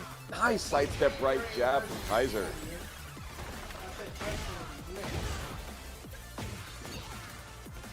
Okay, clean splat. Oh, misses the spike ender, but finds the mix-up after, so we'll take that. Or did I set up the next solution of Freyden? Did I just That's set up true. the next theme? That's true. If he gets the spike, it's a forced mix. If he gets the flip over like there, it guarantees a rollover. They may not be ready to block low after. So shaking up the situation slightly could be advantageous. Another counter hit flappies, this time off the low. Step on her. Beautiful sidestep. Chillin'. And yes, I do have a second hit to that string, and I can delay it. Hits the forward 3+4 on the end of it for just that little bit of cheeky taunt. And we got ourselves game 3. That one is going much faster than our last game. Yeah, no, definitely. It's been said occasionally, but I think it's pretty clear that the infinite stage changes the metagame a lot, right? At the wall, these Tekken 8 mix-ups become really, really egregious. And in the open stage, you can't really stack advantage very much unless you're like a particular type of character. So the game speeds up so much more when there's walls. And maybe that's obvious. Maybe people think that that's a very obvious analysis, but you'd be surprised. I think that a lot of people might assume that an infinite stage, well, it's Tekken 8, we have range, we have homing, we have coverage. It should be fast anyways, but it's not always the case. Especially when you've got people like Kaiser so deeply rooted into that Tekken 7 play style that, you know, we changed around, and so that disengaging is definitely something that you want, especially against these characters. You do not want to be in the situation where Azucena is at her back turn and you're -5. You don't want to be up against Flamingo and Huarain is right up in your face. Down 3+4, another great situation where Huarain puts you in some crazy situation. You can get some option selects and things like that, but it can be hard when they see it coming, when we're on layer 3, layer 4. Double counter hit. Kaiser is not afraid to mash. And a nice block there. Suddenly, he's the one with advantage. Baseball slide. Get That up and down was- back 3 immediately? What are we on? No 14-frame punish? Uh-oh. I don't know if you caught that. That was so sneaky. Nice backswing blow. Kaiser did the back roll from grounded, and there's a moment where he wakes up in back turn. That's how he got the power low. I totally forgot about that. That's like a law trick from Tekken Tag 2. You would like back roll and then do the launching down forward. Kaiser leveraged that. That was Yeah, so he- crazy, brother. Good catch. Yeah, super aware of just the game engine on top of his character. Fire. Nice throw. Looking out. Of course. That's the option. Your opponent's on the floor. Woohoo! Nice step right into jab, just shutting down the offense. Doesn't matter if he gets a tiny reward. He turned off Hwoarang's advantage state. He burst into down jab. Great idea. Yeah. Another backswing blow. Liberator just run up on him. Catch him trying to throw those duffs. No, sir. Kaiser is finding his flow. Libertador parry, and then heat smash, and then sidestep down forward 2 at this round. Everything is going his way. Nice flat. Spike ender. This is nasty. Raiden is in some... Oh, man. Tragic. Just a little bit late at the punish. Good down jab. If it's not next year, it's definitely 2027. One of the hardest ones to deal with. The down forward 1 string was the string, like the string at the beginning of Tekken, where we were like, oh my gosh, how do I deal with this thing? And then you pull it out in that situation, and it hits as well. So hard for Raiden to deal with after dealing with all of the rest of what Kaiser made him have. And after game 1, it really seemed like Raiden was putting it on, especially with as many of those counter hit flappy kicks that he got. But Kaiser just was really aware, as you said earlier, and was able to stop Raiden from playing his game plan anymore. Yeah, Kaiser kept it tight at the end. There was a down by 4 that didn't counter hit, you know, and maybe that sounds a little silly, but really, if you don't get counter hit, you have so many more opportunities to interact. And once he found the momentum off of a few of those interactions with his stance parry, stance into raw heat smash, it looked like he had just completely downloaded Raiden's choices of defensive options. It was cool to see. It's cool to see Kaiser flowing when all of his choices and reads are working. It gets really stylish. So great stuff.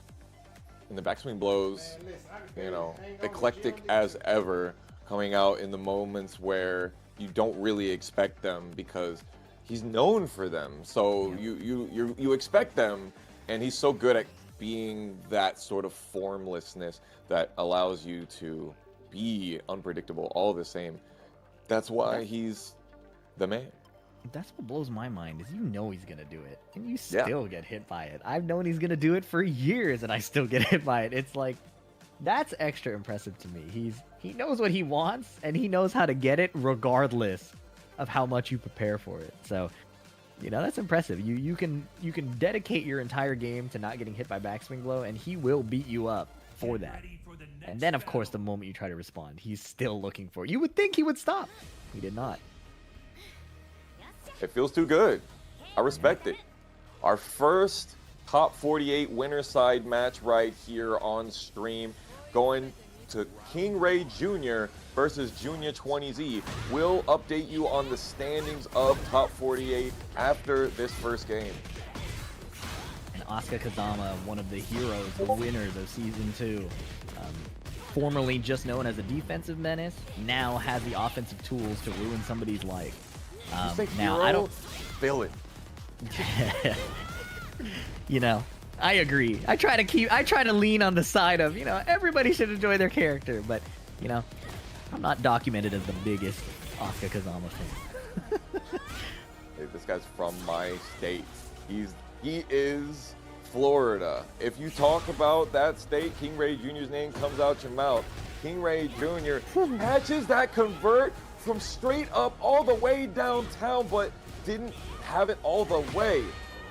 That was so nasty. Airborne forward 4, he could still get dash 1+4. That is, the specialist stuff that we expect out of King Ray Jr. It's still cool to see each time.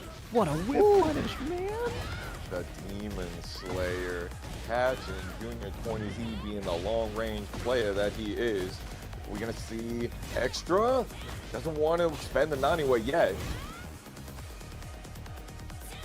Focus in. Wow, punch parry on the timing of the forward forward 2 outside of range, still normal hit launches, but King Ray drops it. Reina's body a little smaller, harder to convert things on. No Honeybee Stinger punish either. King Ray Jr. getting What away a with mash, murder, man. and he says, "You're not gonna kill me for it. I might as well do it again."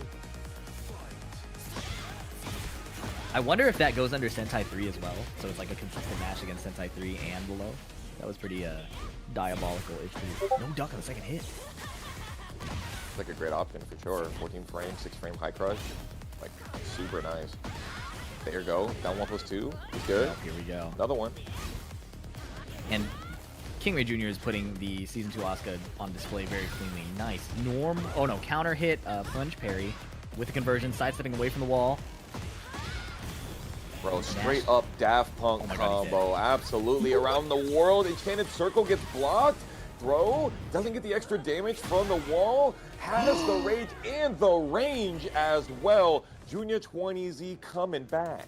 And he didn't get the airborne spike on the Nani Mogusto of 1+2, so he didn't get the guaranteed conversion. Junior with a nice block, but eats the 1+2. Now it's time to guess again after King Ray finishes his very optimized combo. Saving the floor bass for later, maybe for a up forward 2 punish. Gotta walk away from it. Keeper's not getting evaded. Junior got lots of the recoverable. Walks up right into him. Non-electric wing God Fist. We take those though. Yep, staying down for the second hit, the tsunami kick. Uh-oh. No floor blast. It was just spent. He has to survive here. Situation. Rage Art out of that situation. I'm a big fan of the down forward 1+2 input because if you mash it, it will actually duck the throws in those situations and give you that opportunity to not get thrown out of it. We like that. King Ray Jr. trying to push forward still, not going for the down back 1-4 that time. Damn, man, that hit confirm is so good. I love that he saw that it wasn't ducked and he just did it again. Even though there is the mid mix, I like that he's confident enough that, okay, this is gonna work. Here we go. For us not getting punished. Yeah, that's a tough one. One of the most unpunished moves in Tekken 8, if you ask me. Yeah.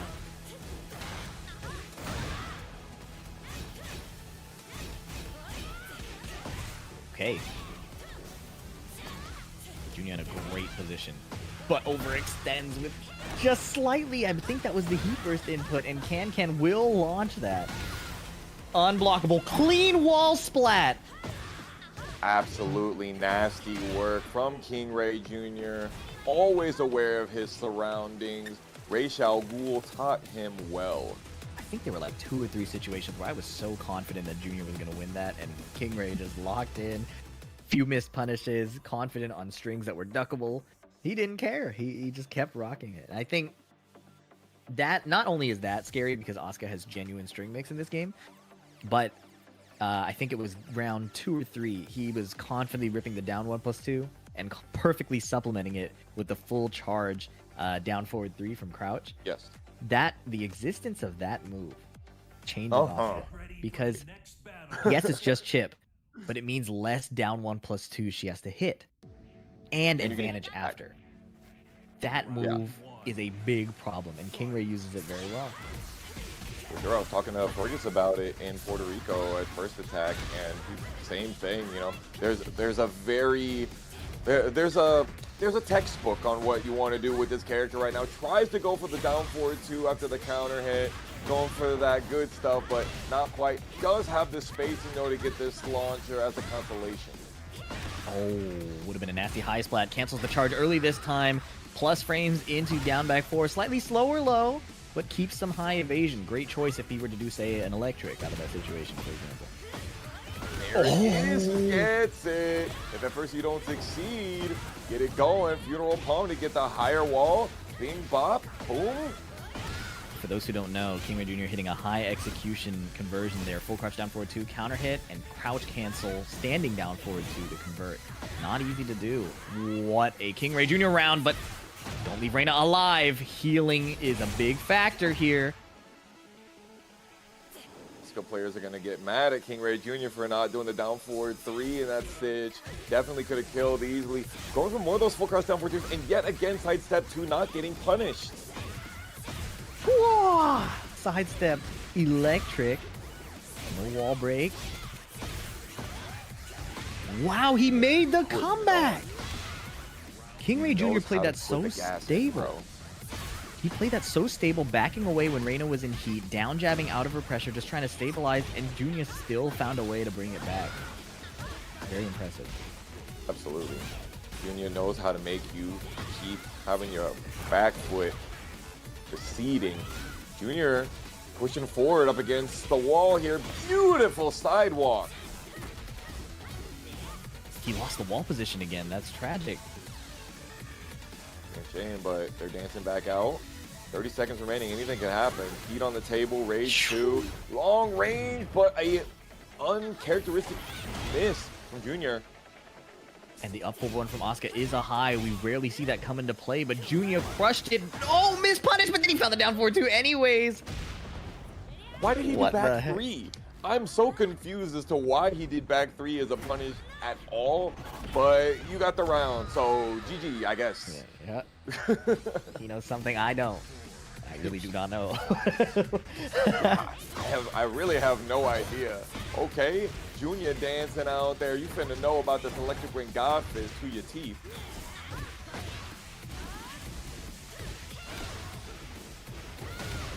Catch. What? Twice in a row. Nice stab. Okay, Back 2-2-1. 1-1.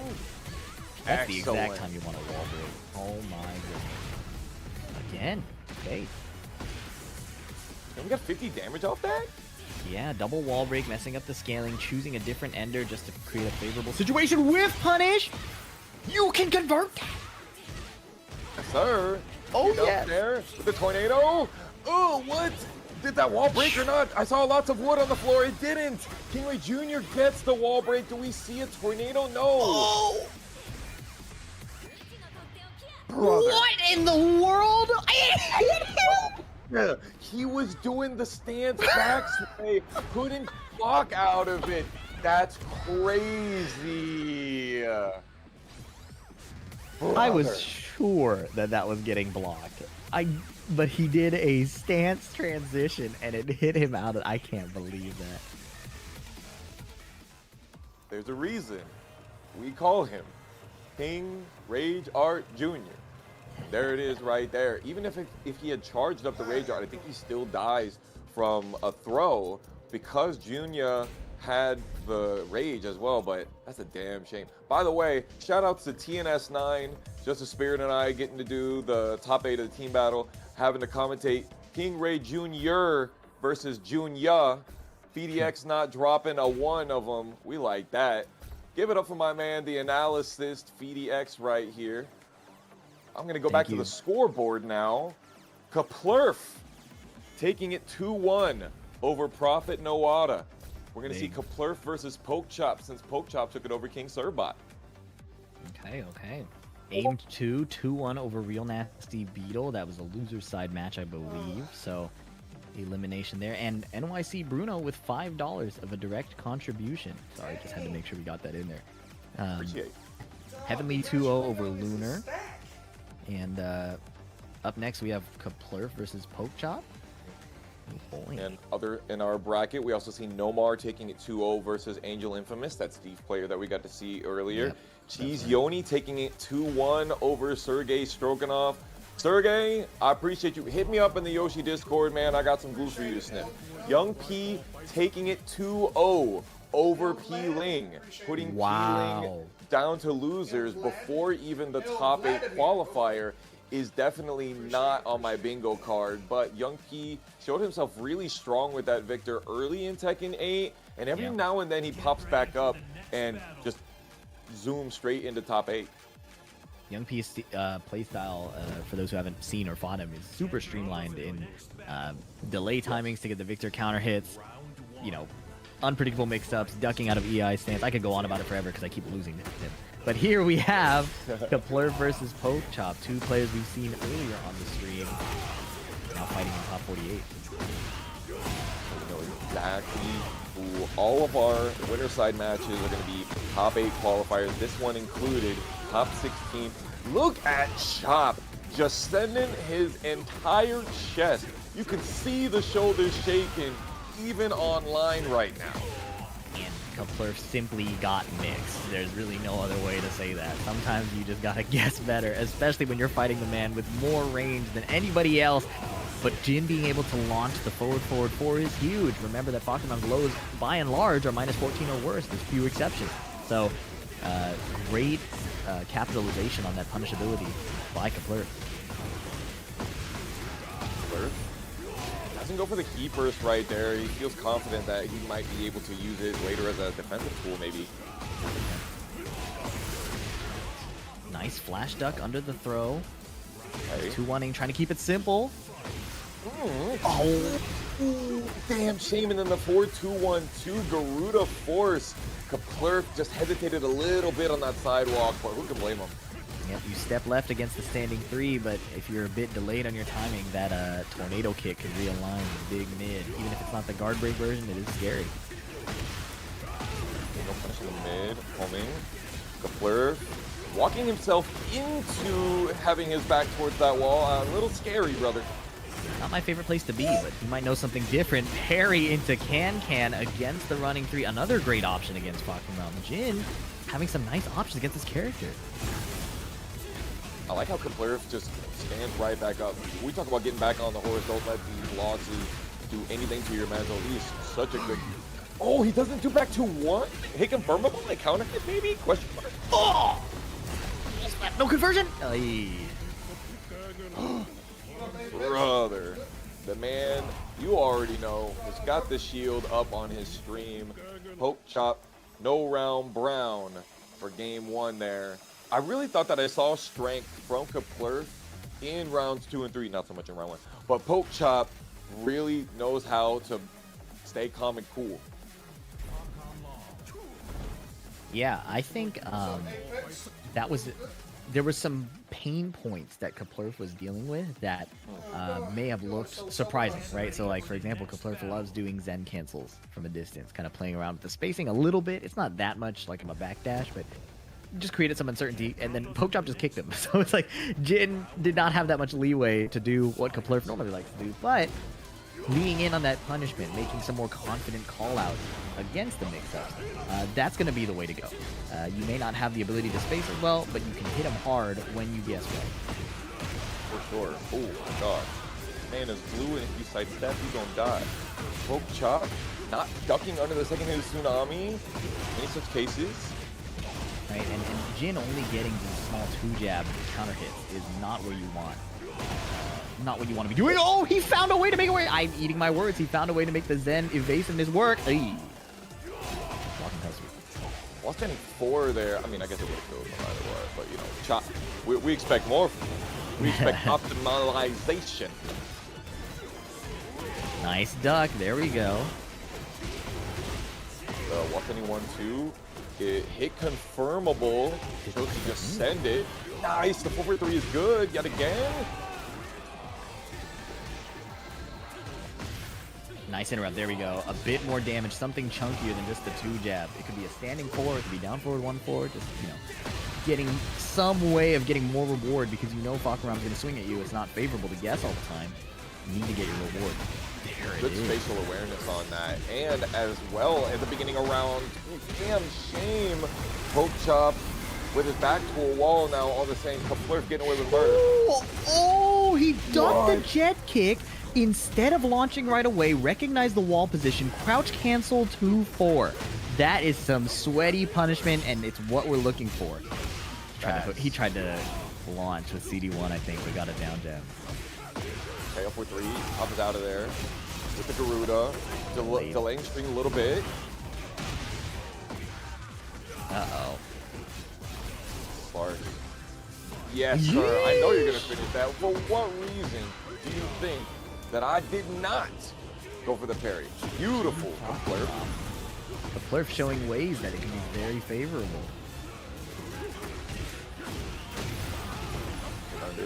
Garuda. Oh, he sent that, bro. I thought he had it.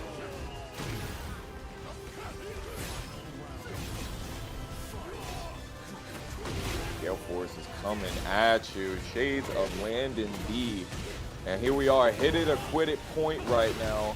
The Flirts need to bring something big. Another good forward 3.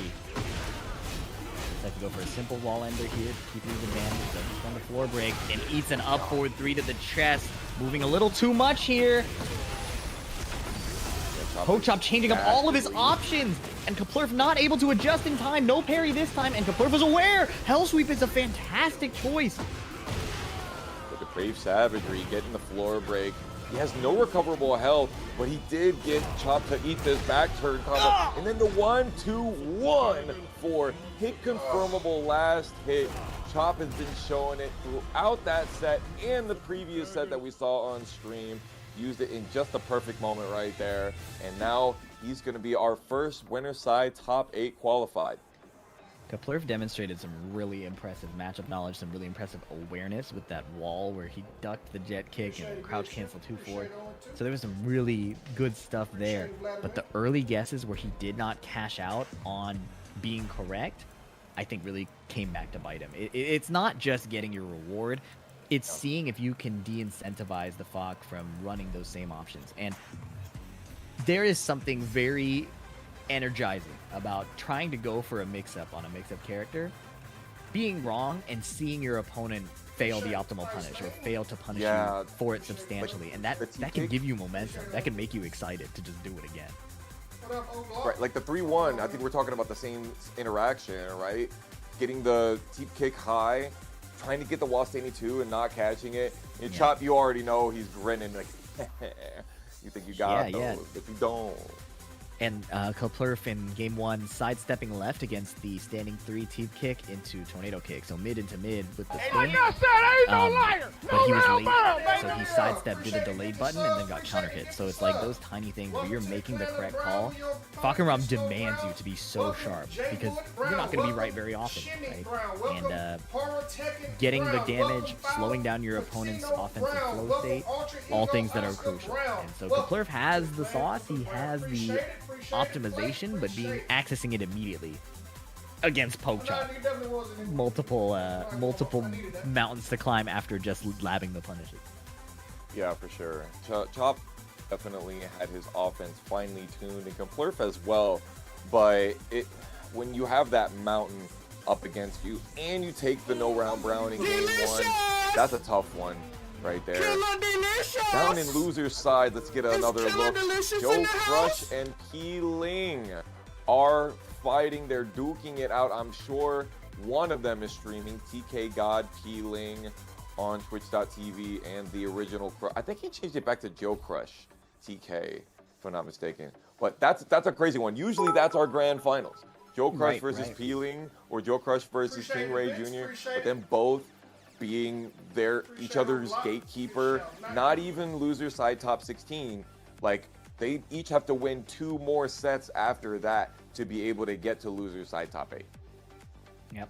I think as an audience member and not a competitor for this tournament, you love to see upsets. You love to see bracket instability. But it's spicy, it's fun, you get some variety, and that's going to be a tough one down there to try to survive and then make it all the way back to possible first place, since they're usually the ones that are frequent attendees of the first place spot. I gotta ask you, man, you do be entering these TNSs pretty frequently. Do you have yourself a TNS bracket demon? Aimed to gives me a lot of really trouble. Yeah, I think Okay. it's multiple things. I think that aimed to plays in a way that mandates that I am defensively sharp. Kind of like what we saw with Kepler. I have ideas, I have optimizations, gotta pull out in game. And I also think Steve Elisa in this game is much rougher than it used to be in previous games, right? So I think it's twofold. It's actually quite fun, and I always hope to run into him when I'm in bracket because of what do we have here? An Armor King mirror? I did not know Brother. RV Chris had an Armor King.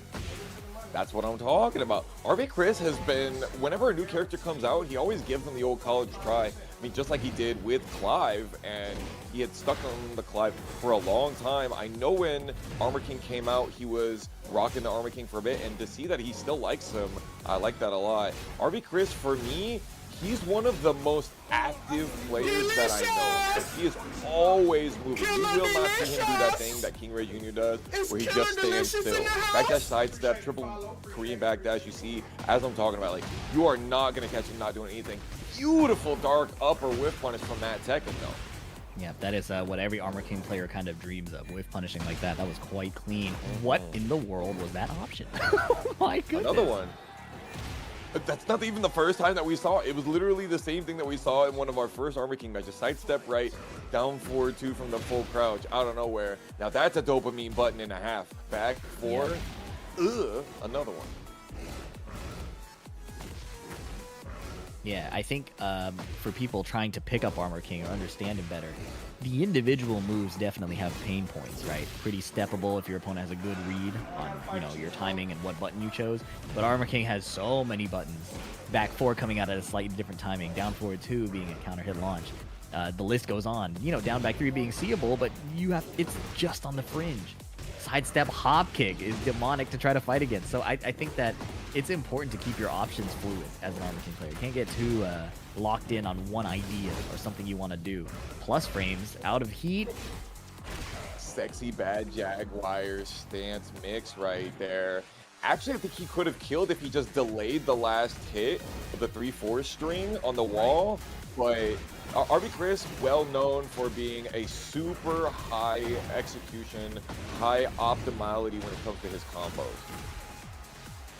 Oh, canceling it this time. What was he looking for? He was able to block after that whiff. I do think that should probably have more whiff recovery, but... Agreed. Nice Ooh! parry! Ay, missed No. the giant swing after. That's tough.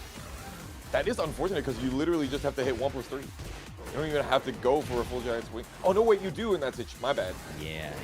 I think he really, really wanted to get cash out on the reward, too, and that's a clutch moment where it can be tough. The moment where you can start buffering the input is a little unclear. Sidestep hop kick again. I think that's a lot. It's not even just for Armor King that his hit stun and his block stun is a little weird. It's like that against Armor King. I think a lot of people were saying that. It was like, geez, it feels weird to know when I can punish these moves. Yeah, and RV Chris is so streamlined, both on Clive and on, as we're seeing on the Armor King, of putting out offense that is pretty difficult to stay stable against, and kind of like the way Kaiser used the backswing blow, RV Chris is so good at putting out sidestep button, backdash button, you know, like these, my offense forces you to retaliate in a certain way. If you do it when I'm looking for it, you will die, right? Obviously, sidestep hop kick is a bigger reward than like the backswing blow from Kaiser, but the playstyles line up similarly. Even though Kaiser's a bit more spicy and you kind of see him throw his life on the line to accomplish that, I sense a very similar feeling when I'm fighting against RV Chris, and he's demonstrating it very well on Armor King, in addition to how he does it on Clive. Yeah, his confidence and his ability to commit, as well as how well he will like he's one of those people that it just idolizes that idea of look at the screen. It's so you can tell as you watch him play. Yeah, and against him, you have to be so clean. You see he's doing these stance cancel, he's doing this. You can't bite on everything he's trying to, like, dangle in front of you, you know? He's doing the duckable high, and then if you think about, oh, I didn't duck that, and then he goes the giant swing, you know? It's a very challenging playstyle. And Matt Tekken is keeping up. Nice counter hit conversion into the shoulder, and the chain throw. No, it's broken! Crawler kick, heat dash, running 3 as a heat dash filler. I was unaware of your game. Oh, I think the ground throw has way more whiff recovery. You could probably hop kick it, right? But that's tough. You have to be absolutely ready that that's what you're answering. Nice break on the giant swing. Ah-ha-ha! He was just talking about that one. Down back 3, seeable, but if he was pressing a button, nothing doing. You can't turn your brain off from Armor King's various options. We just saw Matt Tekken throwing out the down 2. I think down 2 is one of his best buttons in this game. Counter hit conversion. And we saw down back 3 has its place. The drop kick has its place. Counter hit forward 2 after. That was crazy of an option. I guess Matt Tekken was trying to stop the ground throw attempt or something like that. And huge Demon Paw punish here. I thought he would maybe throw him to put him back towards the wall. Uh-oh. BJ Breath gives automatic throw. And he lands the Shining Wizard right after. That's not the first time he got hit by the spit. Maybe he likes it. Just saying. Clean sidewalk. It's Yep. impossible. Can't get too autopilot with your running options. Armor King does not have as much free Tekken 8 approach. It's one of my favorite things about his design. Even though I am not the biggest fan of Armor King, I think that they cooked with that. And giving more movement counterplay at range is awesome. And the 3+4-1, I love that as a combo tool to get that extra distance. Using that more. Ooh, the black guard rush. Okay. Forward. The hop kick there is great. Yep. Gotta stay unpredictable. Heat smash. Not a lot that can track after, so they both disengage. Simply block and punish. Hop kick again! The determination. Rage art. Deciding that one of us is gonna die right here after this situation. I like that a lot. You lose the recoverable health here. We get to see the dopest rage art on it. Okay, literally like the same exact distance. The side step to the right. Slash kick still caught him, even that far away. Buff Armor King, but also nerf Armor King. I don't. Who do we nerf? He missed the timing just slightly, I think, and RB Chris probably delayed it just enough. That is unfortunate that he almost had the right read. 1-2. I want him to stay confident in those hop kicks, though. If RB Chris is playing around, if RB Chris is playing around with his approach too much, that's how you beat it. We saw RB Chris canceling string, saw RB Chris running in on approach. This is the answer. He has to make the most of it here, though. You can't rely on that read too many times. Sidestep is good! Nice punish. Like that. Got the brawler. Goes for the 3-1-2. 3-1-2. Nasty. 4-1. Oh my gosh. My numbers are getting mixed now. I feel you. All these dope hop kicks. This is new stuff. Flash jump.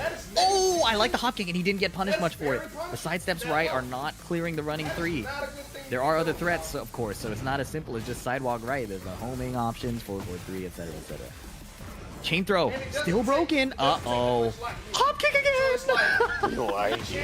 Matt Tekken has shown that he's not going to let RB Chris play that keep out style of game where he stays in that perfect distance. Yep. He's also not letting RB Chris just run at him for free. There's these slight delay timings that he's sniping at, but he's running out of opportunities. Heat smash is cleanly stepped. That's so unfortunate, but also fortunate for us Tekken 8 players, you know, very fair and balanced character, Armor King. Even his heat smash is extremely steppable. You saw it right there, second hit didn't realign. So everybody should be playing Armor King right now. Armor King has saved us as we knew that he would. Yep, it pains me to admit, but I think Armor King is the direction that we have been needing, you know? I've talked about how in Tekken 7, I thought Armor King was pretty lame. Visually cool, but gameplay-wise pretty lame. And what's fascinating is that him having these linearity weaknesses in the buffed movement system as we've gone to Tekken 8. Sure, backdashes are a bit worse, sidestepping is more reliable. We saw it on display. You cannot blindly swing as Armor King on the same timing with the same moves. You're gonna have to do something different, like the down back 3. Hop kick some delay timings. We do it like RV Chris. Time your running 3 such that if your opponent isn't walking cleanly, you will catch the block, right? There's a bit more going on. It's what we're used to appreciating watching like high-level Tekken. So if they make changes to the characters, especially in Season 3, in a way that looks like how we have Armor King, big fan, right? He has the heat moves, the Bad Jaguar Breath, he has the homing options, the plus frame options. They're kind of mitigated well by spacing, which is kind of brand new to us as Tekken 8 Season 2 players, right? So, and the stance is not crazy either. Like Yeah. you get in a stance mix-up, but that stance is not going to make or break you. Yeah, it feels like a stance that has appropriate risk. It feels like a stance that has, it doesn't loop into itself, right? So, Right.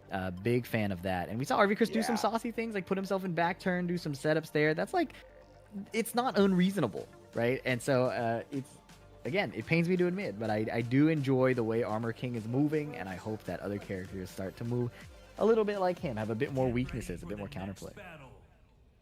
You heard it here first. If every character were like Armor King, Tekken 8 No, would be better. From PDX, thank you so much, Trinetta, for 350 into the direct contribution. There will be no retort to that. King Servbot versus Chamberlain here. This is our loser's side top 48 match. And Leroy is a menace for those not prepared. And I will tell you, if you only play ranked online, you may not be prepared. Yeah, you don't not a see a lot freaking of Leroy out in them streets.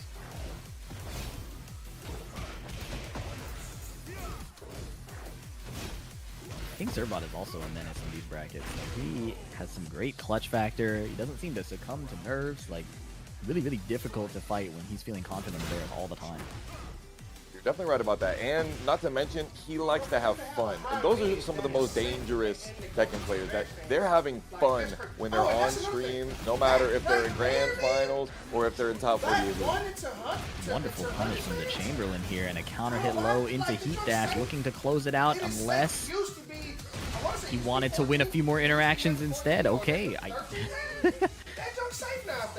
No low parry on the 3-3 right there shows King Servbot maybe not quite as ready for this matchup.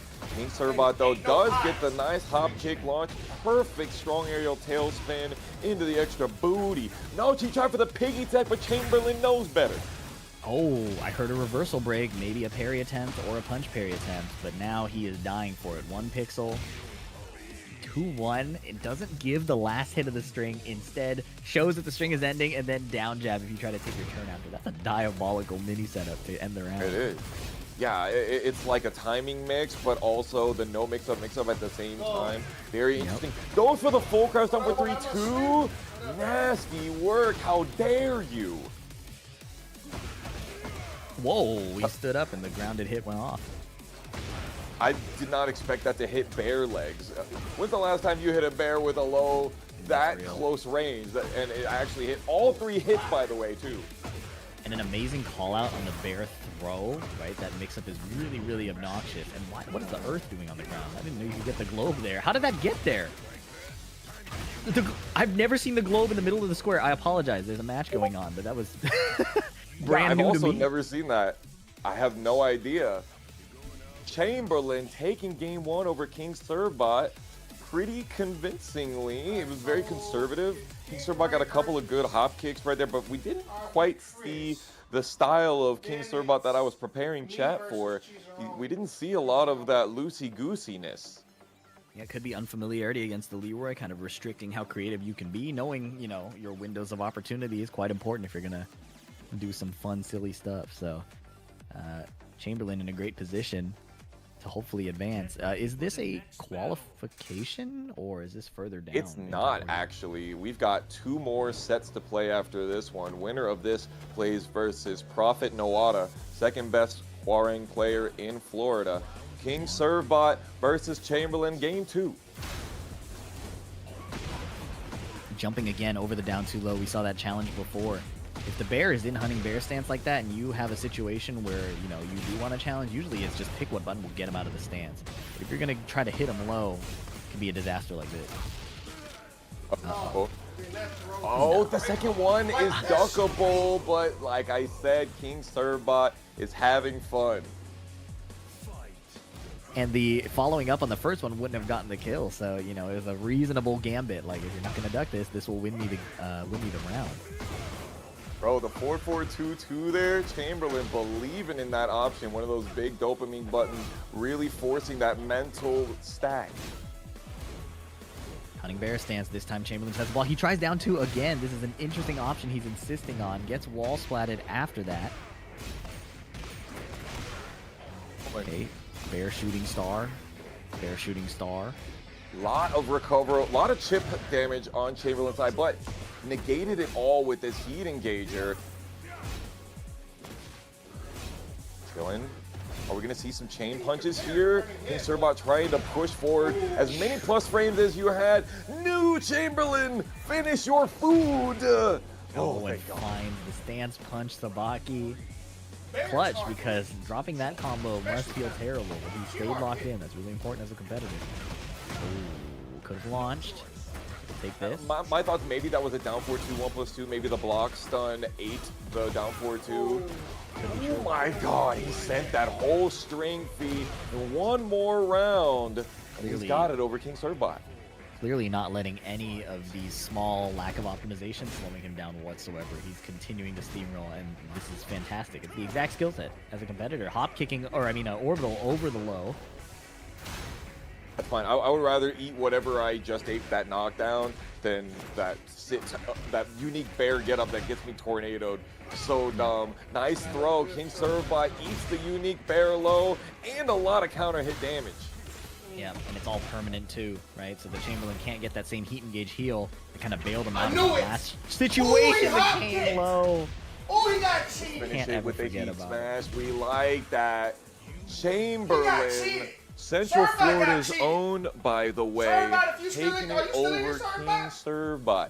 Low key, I legit was like, I'm just not gonna tell people that he's from my city, because whenever I do that, I always jinx them. So this time, I pretended that I barely knew who Chamberlain was, and I don't see him every week at Juicy Game Night down at the Oviedo Mall. That's my boy. Yep, no commentator hex this time. And we got some bracket updates for you before we go on to a break. Key ones that stood out to me, please catch me if I miss any. Young P falling to King Ray Jr. 2-1. But that puts Young P on the loser side, waiting for the winner of Shadow 20Z and Sergey Stroganov. So that's going to be a sweaty one to qualify for the loser side of top 8.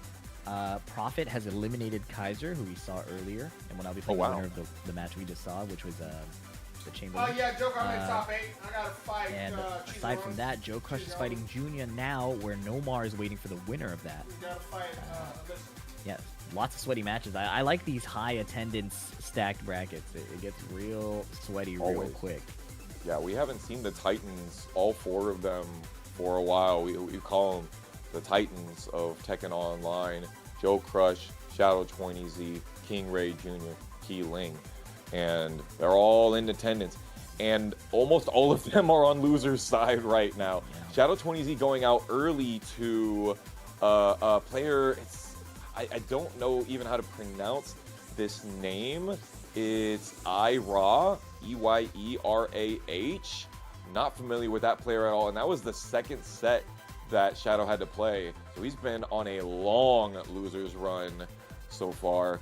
We've got Nomar, Kaplurf, Matt Tekken, and Young Key sitting to see if they are going to be able to qualify for loser side top 8 versus Shadow 20Z, Sergey Stroganov, Chamberlain, Prophet, AIM2, and Trunkies, as well as Joe Crush and Junior 20Z still in the mix for us. We're going to be right back with some more of that top 8 action for you. Don't go nowhere for Tekken Never Sleeps number 91.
Alright, so nobody in there.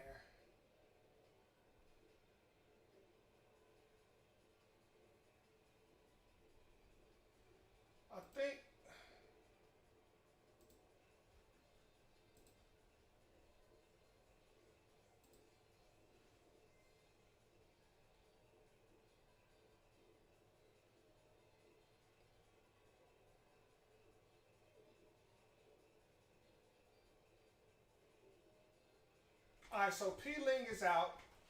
Joe Crush beat them. So it's Joe Crush versus Junior.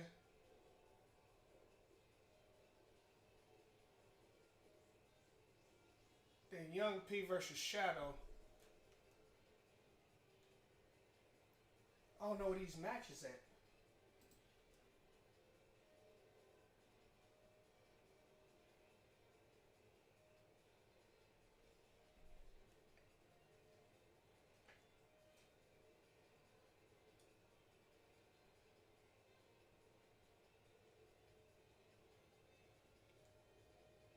I've been alright, Bama. I've been alright. What about you, man?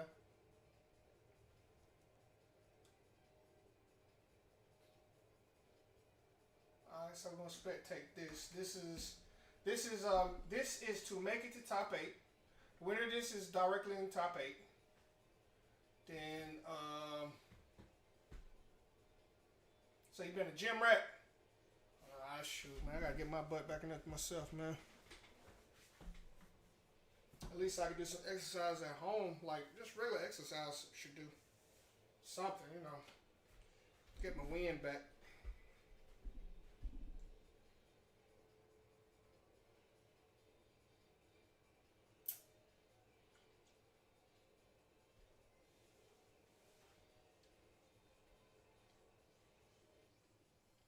ready for the next battle.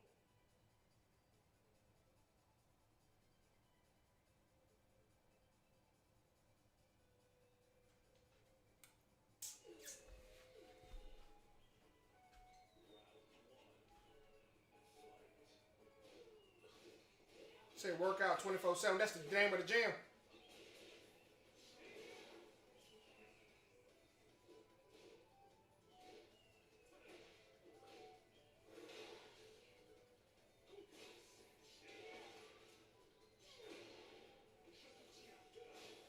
Oof.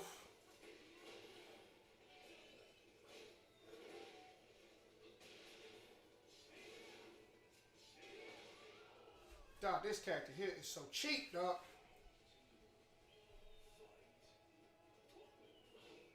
What's going on, King of Fangland? Oh, King of England. Shoot, I have no idea when Tag 2 drove back.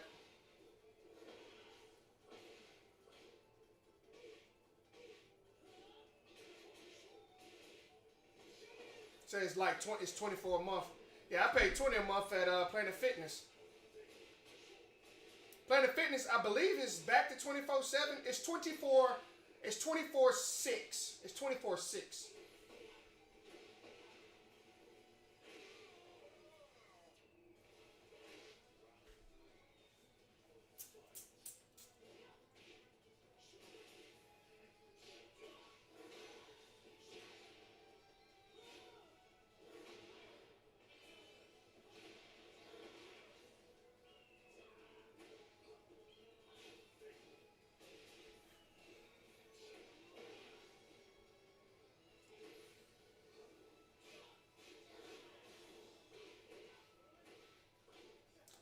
Say, do I think the game is in a healthy state? I feel like it is not. Like it's promoting a lot of bad habits. It's promoting a lot of bad habits, like swinging through strings, like just swinging in general, actually. All right, y'all. Oh crap! Who's first?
Say what happened to good move play? Yeah. Say it needs say DR. Hey, I'm for it. I'm definitely for it. Cause you know Tekken 5 DR, that was the best Tekken.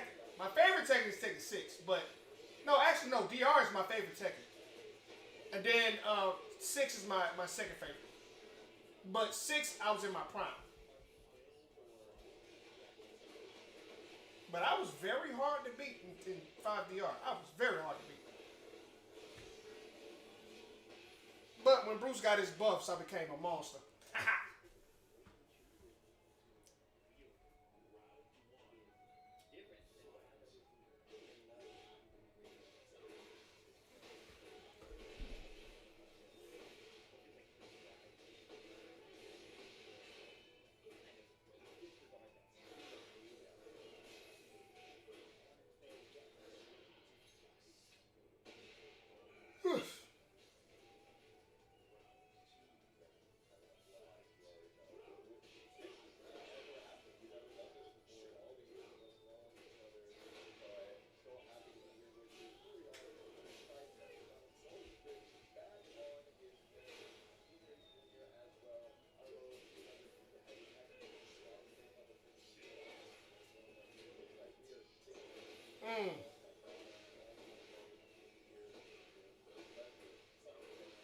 Dog, those were some heavy hits.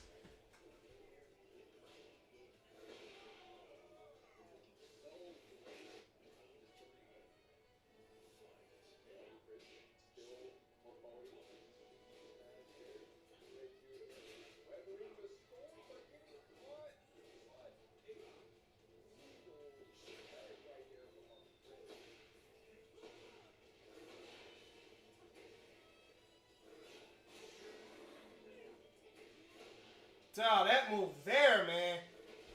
Like, that joint needs to be at least, it needs to be at least -10, man.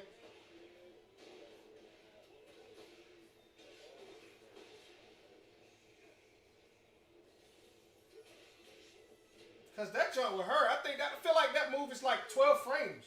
I feel like it's a 12 frame mid.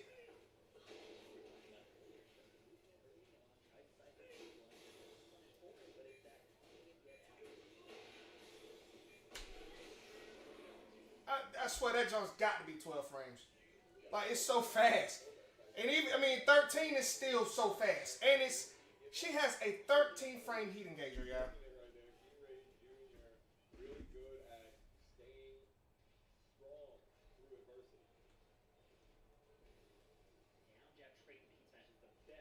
What's going on, Power Room? What's good? What's good?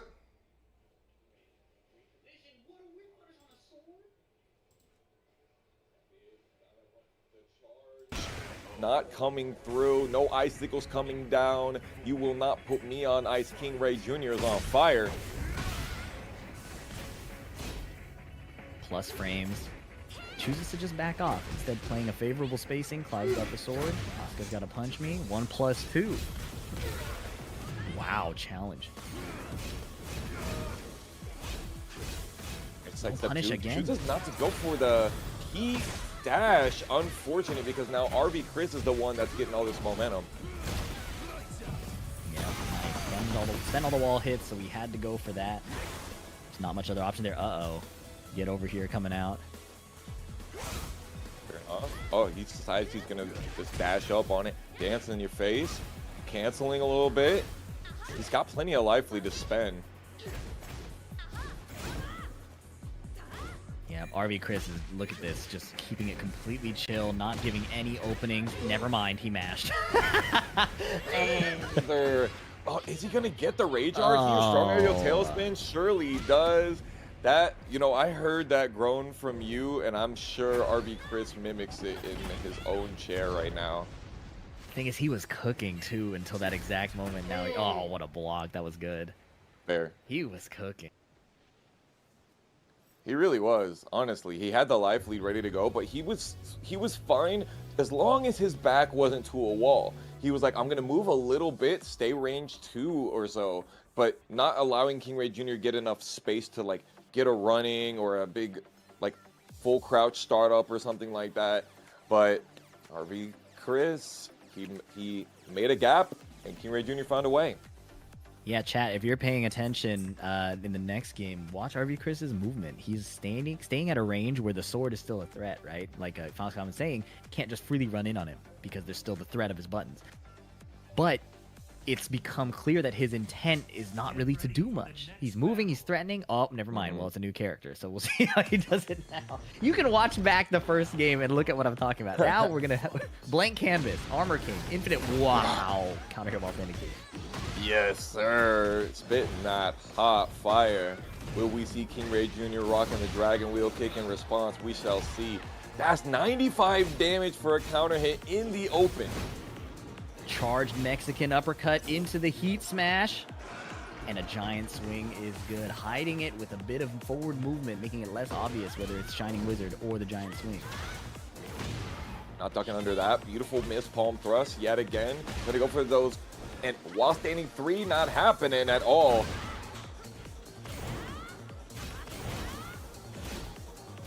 A 443 trying to catch the sidesteps this time. Lots of homing highs coming out on both sides. Good tracking lows. Duck, but no punish. Tragic. He tried the hop kick, and King Ray Jr. was ready for the keep out jab. If it's keep out at range 1, I don't know, but he got it. Down 4-2 at a range where you can't get a punish.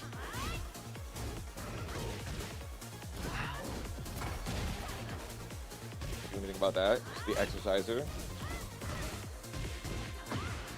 Look at the 2-1 full string connecting. Probably Chris using his jab very interestingly right now. Brawler kick gets the, not a punish, but still in there. Side step 2 yet again. That has been the button that King Ray Jr. has been destroying RV Chris with. Yeah, no, everybody loves talking about Armor King's linearity, and King Ray Jr. is using side step 2 to maximum effect. Like, it's so effective against these smaller moves that RV Chris is trying. You're seeing it just as you speak it. Down back 3, RV Chris going for that Hail Mary, but you're gonna have to say a different prayer for this one, I think. Forward 2 makes it safe with the charge. He still has heat. Can I swing maybe? Switch the sides? Ooh, okay. Respect the headbutt. Backflipping. King Ray loves backflipping to try and time out the heat, but then he just eats a kick to the face. Early tornado here, very interesting, but down back 2-3 almost gets the right splat. Honestly, I think RV Chris had it right. Let's check the replay takeover, see if it happens again. Go Sane style. Wow, he's getting so much mileage out of mashing down back 1-2. Does that end it? No, he backs up. Oh, King Ray Jr. About Ray Jr. That was honestly, I gotta say, I expected something very different coming out of RV Chris's playbook with the switch to Armor King. I expected a lot more of presence, but he was just getting sideswiped constantly. I have to keep it real. I think that the Clive may have been the better pick, not in terms of capability, of like how much he could pilot it, but Clive isn't trying to poke you regularly and interact with you as much as Armor King is. He's taking advantage of you overextending and then having some can mix-up situations that are ugly, pretty potent stance, sword to get around the parry threats. It just makes so much sense for me to keep using that. And he was doing well. It was just some small slip-ups, right? Like, he just needed to hold his lead a bit better. I believe in the Clive if they get the run back. Yeah, I think also Clive is really good at controlling the space that Asuka needs Naniwa Gusto to really control. You know what I mean? Yeah, he has that capability, but the activity that we saw from RV Chris in game 1 and how it got him killed maybe caused him to go for that Armor King and play that more conservative, slower play style. And the amount that he was using the jab on the Armor King was like, you know when you hear the top players say that the jab is the best button in the game, and then you do a jab and then you died for it. It's like that happened like 4 times to RV Chris in this set, and it's just so tragic. Yeah, I think that, Asuka is a character I don't personally enjoy jabbing against very much. Oh, we're on to the next match.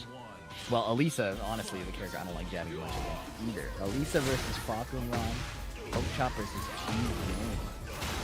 I think a single jab can be really good against Alyssa, right? If you do like jab strings, a lot of times you get counter hit by these big, like the down threes or the dual boot low as well.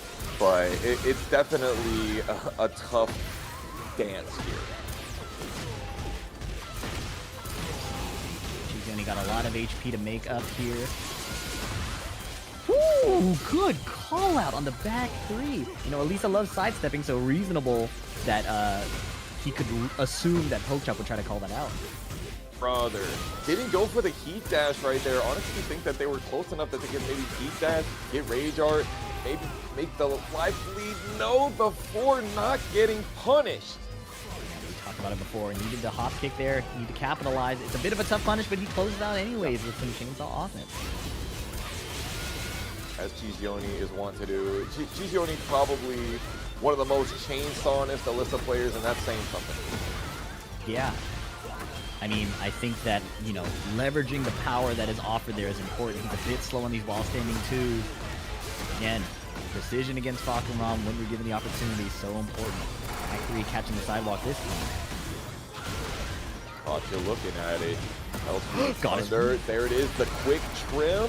Ate all of that, but honestly didn't really do a lot of work. She recovered in time to block after, and now with the Magic 4, he's doing a nasty resplat combo. Uh-oh. Total disaster. Got those? There was no way you had those. That was absolutely crazy. Poke chop still staying composed. Chizioni not going for them lows. Counter hit staying for guaranteed follow-up here. Chainsaw mix is blocked, but poke chop also missing the punish. Tragic. Sometimes it just hits. That does break the wall. Okay, we're definitely going to go downstairs. Get that big heartbeat disabling. Never mind. Chooses to keep the Oki. Wow! Big punishable move and only a jab, but you have to keep it pushing. Where is he going? Bro, the whole foot was through that shrubbery. What are we on? Nice. Finally gets the duck and Again, under the back three. Very interesting that we saw a deja vu there. yeah, it makes so much sense. Elisa is a sidestepping demon, right? Lily gets the credit most often, but Elisa's doing the same thing. Valkyrie's a good choice. Now that Chizioni's looking for it. Chop was waiting for some weird, like, he's played against too many Yoshimitsu players in his time for sure. Knew the setup was coming. Oh, the destruction mid into the dual boot guaranteed. Finishes Chop off there for game one. It was a lot of high-paced action there. What did you see, Fee? Yeah, I think Chizioni deserves a ton of credit for the defensive plays he was making. Like, it's so easy to see an Elisa doing chainsaws and be like, yeah, it's the same thing that happens in my ranked game. But you gotta pay attention to the fact that he was scouting the back threes. At the end, he scouted the forward 4-4. Chop loves the forward 4-4-3. Loves that advancing low constantly, and being willing to call that out and succeeding and continuing to run the momentum even when the punishes failed, where the defense worked but the punish failed. Exactly what you need to see against the Pokemon. Make him feel weak by guessing right and cashing out as much as possible. For sure. And Chop is, as we said earlier, he's one of those people that believes so much in his mix-up and rotating his options. And so if you can get in his head and be able to beat those options that he mixes up so well, you've got yourself a recipe for success. Yes, and he's going to have to answer Chizioni's sidestep left duck here, right? Chizioni sidestep left duck, stand block the running three, duck the jet kick. It's a scary, scary defensive thing to have to deal with as Fakuram. Scary maybe the wrong word. It's obnoxious. But it looks like he's getting through it. Oh, boy. Chilling. You're not going to go for the low right there. Down one. Nasty. Interesting how Chizioni, I saw him go and duck the second hit of the teeth kick and just not go for a punish immediately. Maybe not feeling confident? Perhaps. It is also a bit of a mental stack thing when, you know, dealing with all of the threats and trying to find the exact one that you want to guess on. Not as straightforward to keep your hands ready. Fair enough. Ooh, didn't get the third hit, counter hit confirmed there, but finally gets a wall standing 2, and then shimmies the destruction down 2. Okay,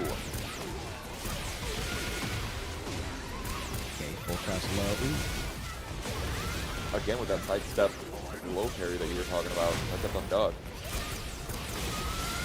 Oh my goodness, and now he's freestyling in chainsaw stance. Breaks the throw. Up forward 2, catching the sidestep right on that timing. This guy here is Tough jacked having up, to deal with the man. backbeat on Dang, this. I gotta- Going like boom bap on this man's rib cage. What does? Cheese Yoni's looking unhittable. In such cases Oh my for God! Gioni and his Alyssa brethren. Nice sidestep left, but couldn't get the punish. Wall splat, floor break, every part of the stage working with God! Cheese Yoni to maximize the damage. Punch him on the ground. Chaolan, maybe the architect of this stage too, optimizing for every option that Cheese Yoni going for. No, couldn't get the heartbeat disabler. What in the tech roll? That was 100% calculated, programmed pressure from Cheese Yoni. You know he knew that setup was gonna work. Yep, Cheese Yoni, clinical against the Fakaram. I mean, I don't know how hard it is for Fakaram to hit Elisa, but the way that Cheese Yoni was doing these micro step left ducks, right? Usually, I think a regular character would have to do a bigger step, so that leads me to assume that Cheese Yoni has labbed that, understands that Elisa's hurt box and step are really good, and he can leverage that defensive option. And it looked so hard to deal with. I don't know how Fakaram deals with sidestep left duck. If the 3+4 doesn't hit that sidestep, then it's tough. I mean, even if the 3+4 does hit, you really want it to counter hit or wall splat. So Yeah. being able to just kind of default to that defensive option and ask Fakaram, how are you going to hit me over and over and over again, is rare and a great advantage if the case, but well executed regardless. No, that's a good point. You know, going for sidestep left duck, not sidestep left button, not sidestep left hop kick, right? Really, really strong. And we talk about a lot of times that sidestep right is the weaker side for a lot of Fakaram's buttons. But we didn't see a lot of those lashing squalls. Back 3 obviously super duper quick, but still sidestep left duck working out. And a lot of times even Alyssa's hitbox, you can sidestep and it will still whiff on homing moves in really weird, evasive scenarios. Yeah. Yeah, she got the Fat Joe, 100%. We Something else almost I was- have... No, go ahead, go ahead. Something I was really impressed by too was not only was he sidestep left ducking, running 3 came at him and he stood up. And it happened, like, I think twice. It was sidestep left duck and still look at the screen, still react to what's actually happening. And that's high level stuff. I was really impressed. Absolutely. Now, Cheese Yoni got 3rd place last week, so guaranteed 3rd place again this week for, since they are in our winners finals versus King Ray Jr. They both are guaranteed 3rd place this evening. We are almost ready to tell you who all of our top 8 are. Shadow 20Z and Matt Tekken are definitely going to be our next match. And then Trunkies is going to play the winner of Nomar versus Joe Crush. And Joe just getting off winning 2-0 over Junior 20Z and taking it 2-1 over P Ling. For sure, that's got to be the lowest placing P Ling has had in a TNS in months. That's a tough call. I wonder if he was experimenting with side characters, getting into the swing of things. Again, you know, I don't know how his schedule has been with Tekken, but I will say, at least from my experience, taking a break from this game, even just a week, if you're not really active before and after at brushing up, it is a tough hill to climb to get back into top form, where you're punishing everything, seeing everything, moving cleanly. I'm just getting hit all of the time just trying to move. So this game is tough, but you know, I like a challenging game. I think it's worthwhile. I think that's why we all like Tekken, because it's hard and we get to have those moments where we get through those breakthroughs, and there are so many characters and so many matchups. We always have something to reach for, always something to challenge us. Guys, I want to know, who do you think Shadow 20Z is going to play? Are we going to see the Anna? Are we going to see Zafina? We're going to see Claudio? Are we going to see Kazuya? Who do we have? We've seen him on Heihachi. We've seen him on Armor King as well. Who do you think he's going to play? Ready for the next battle. Yes! Wait a There it minute. is. This is not... Sorry, they're switched. I thought he was on the Armor King. My eyes were in the wrong place, but it's fine. That just means that we get to see what great things Armor King can do versus Zafina. And I'm really curious to see that, because when I think of Zafina, I think of also a tiny hitbox that's hard to hit. So Armor King having less egregious hitboxes might not be in his favor. I think forward 3 is really good against Mantis. Back 4 could also be good in some situations. What a great down forward 2 from Shadow 20Z here. And he got the Anathema to finish it off. Okay, Matt Tekken keeping it a little slow, running some down 2. Shadow slowing down in response. Again, that infinite stage effect. And when it's Shadow on Zafina too, like, you're gonna feel that infinite stage effect. Okay, the heat smash, but she was airborne or in stance, so no damage nearly at all. That lead is minuscule. Yeah. Great option getting the backdash from the Tarantula low. If you backdash after that, pretty much nothing actually works from that stance. Shadow 20Z using the Anathema. Oh my god, blow out. DX conversion is tough, and Shadow's going to get the most out of it. Catching his rear, double tailspin, wall carry. Spending the Azazel ball? No, he still has, okay. Killing on the ground. She put that arm out during the tornado, looking like she gonna choke you, and then the tornado comes out. What an unfortunate disappointment. Tiny sidestep right, getting completely around the while standing for. Nice hop kick punish on the power crush out of Scarecrow stand. Love to see somebody who's ready for that. Go back 1, trying to get as much distance as possible. Succeeds, doesn't get the crouch throw. Engage. Oh, that gives strong arrow tailspin. No conversion, though. Tons of chip. Look at his gray health, and he has no heat engage to bring it back. Forward 1+2, pushing forward. Shadow, now with his back to the wall, you're not going to finish that string. Delicious! Dashing, just chilling out, saying you gotta figure out how to hit me. Small punish. Delicious in the house? The throw whiffed. Like, I swear that throw should have actually caught Shadow out of the air, but it whiffed. I am confused. You know, maybe the airborne state came into play, but the animation looked a little weird. I'm not sure what the interaction there specifically was, but something I'm noticing is the chain throws out of crouch dash all getting broken. You know, like consistently. I don't think we've seen a Armor King chain throw connect on stream today. We haven't. Very interesting. I don't know. I mean, it is a 50-50 instead of a 33-33, like some characters have, but like really interesting that we haven't seen that for sure. Matt Tekken, I gotta think, is hoping to not get the infinite stage again. Get ready for the next battle. Ooh, Midnight Siege. You like that as the Armor King player here for sure, right? Yep, Shining Wizard throw, blowing up the wall would be quite nice when you finally get an opportunity to hit Shadow.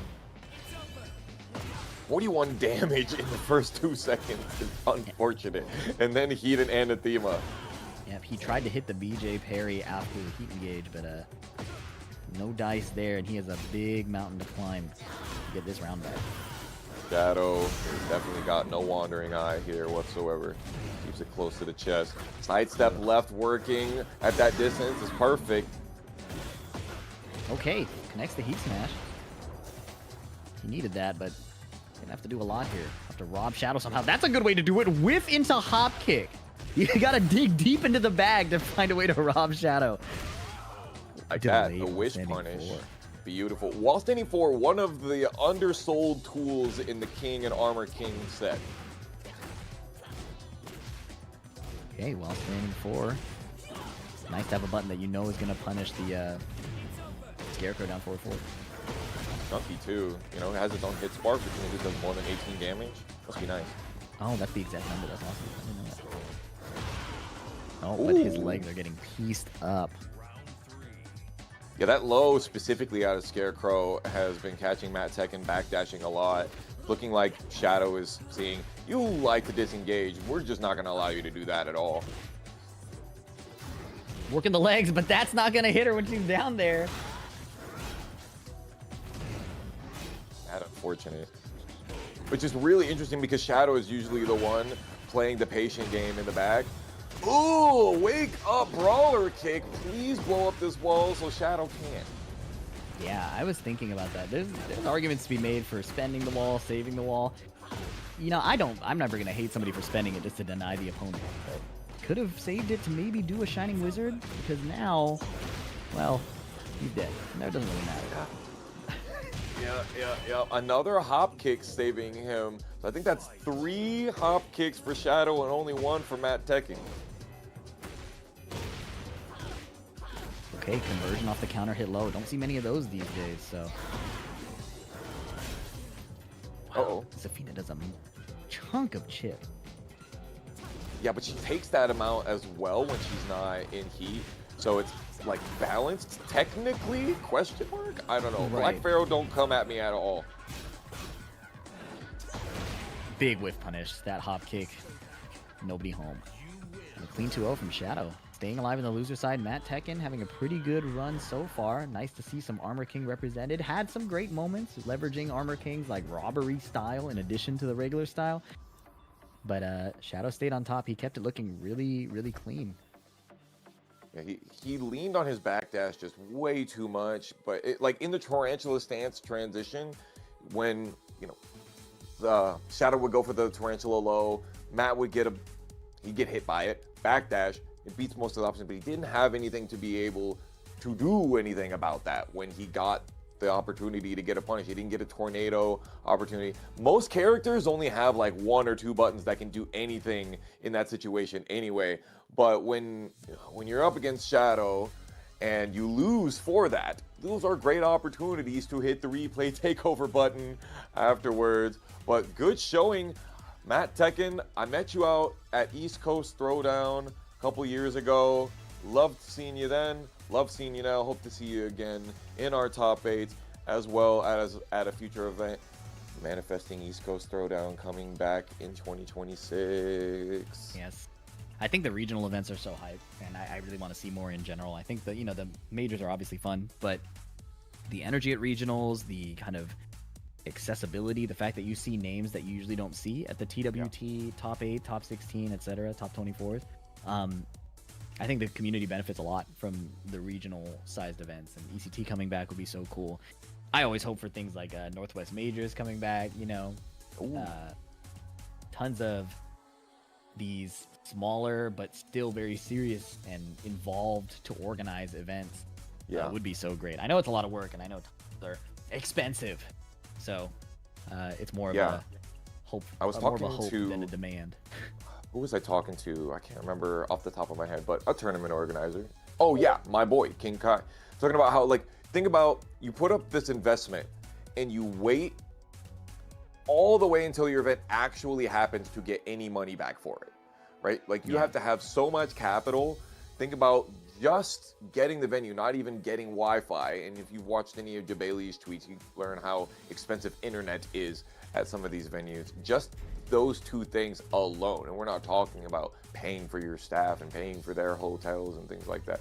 So yeah, I've been loving going out to these regionals. Just got back from Electric Clash, my final flight of the year, and just as you were saying, you get to get your eyes on scenes that you don't get to see a lot on the main Tekken World Tour Masters level stages.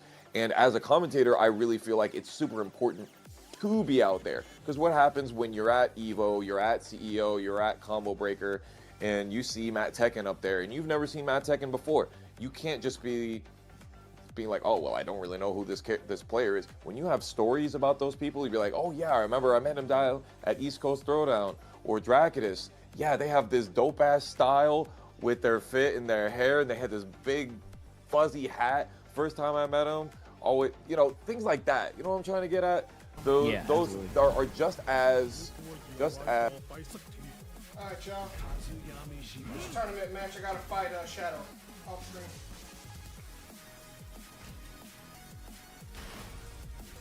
Get ready for the next battle.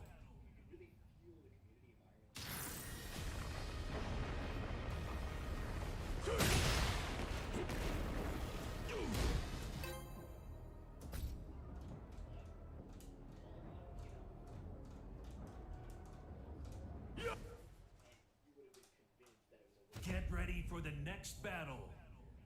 Diva won on the stage at that point. So I think that if you get a chance to experience that energy outside of just, oh, I'm cheering for. You sure to fall?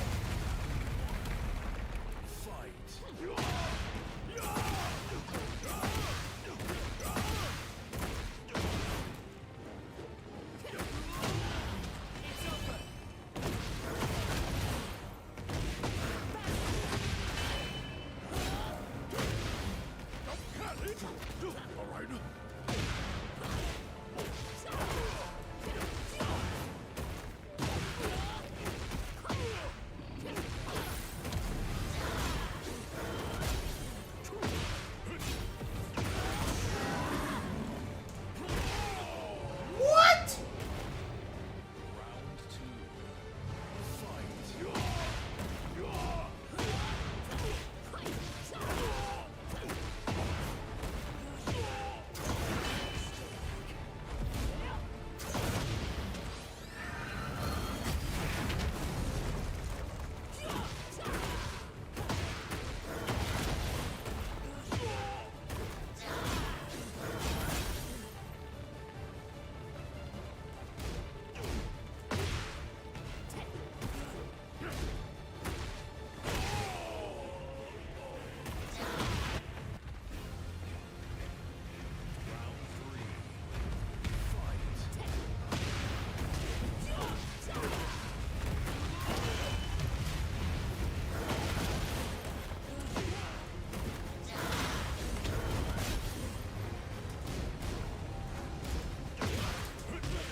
I'm just ready to get this over with, y'all.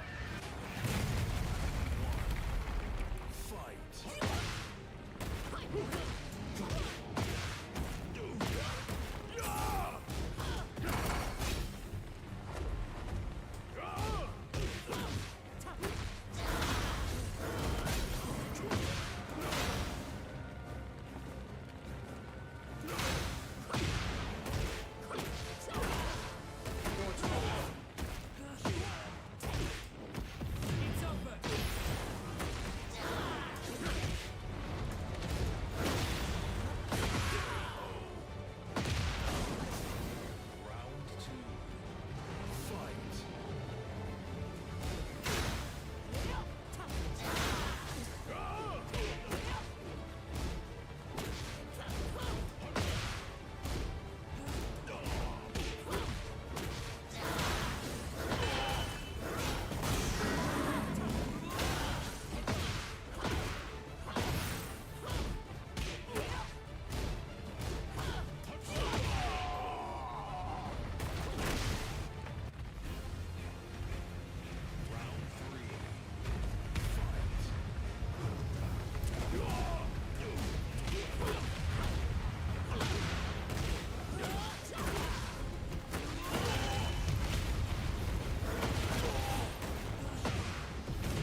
so much going on right now. It's ridiculous.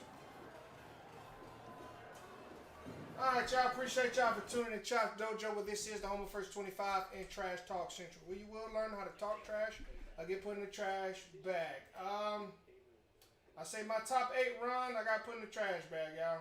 It was pretty bad. But in 5th place, I mean, I made $46, so I'll take that. But it ain't where I would love to have been, you know. I think the whole Alyssa matchup, that really pretty much broke me. Because I'm like the junk's just, like, you can just for you to just be able to micro step to Fakaram's right and duck, and it beats out 2 options. Man, that's not right, man. It's not right. Like, it beats out it beats out 3 options. It beats out me tracking you to the right with tracking you to my right with back 4-4 with jet kick.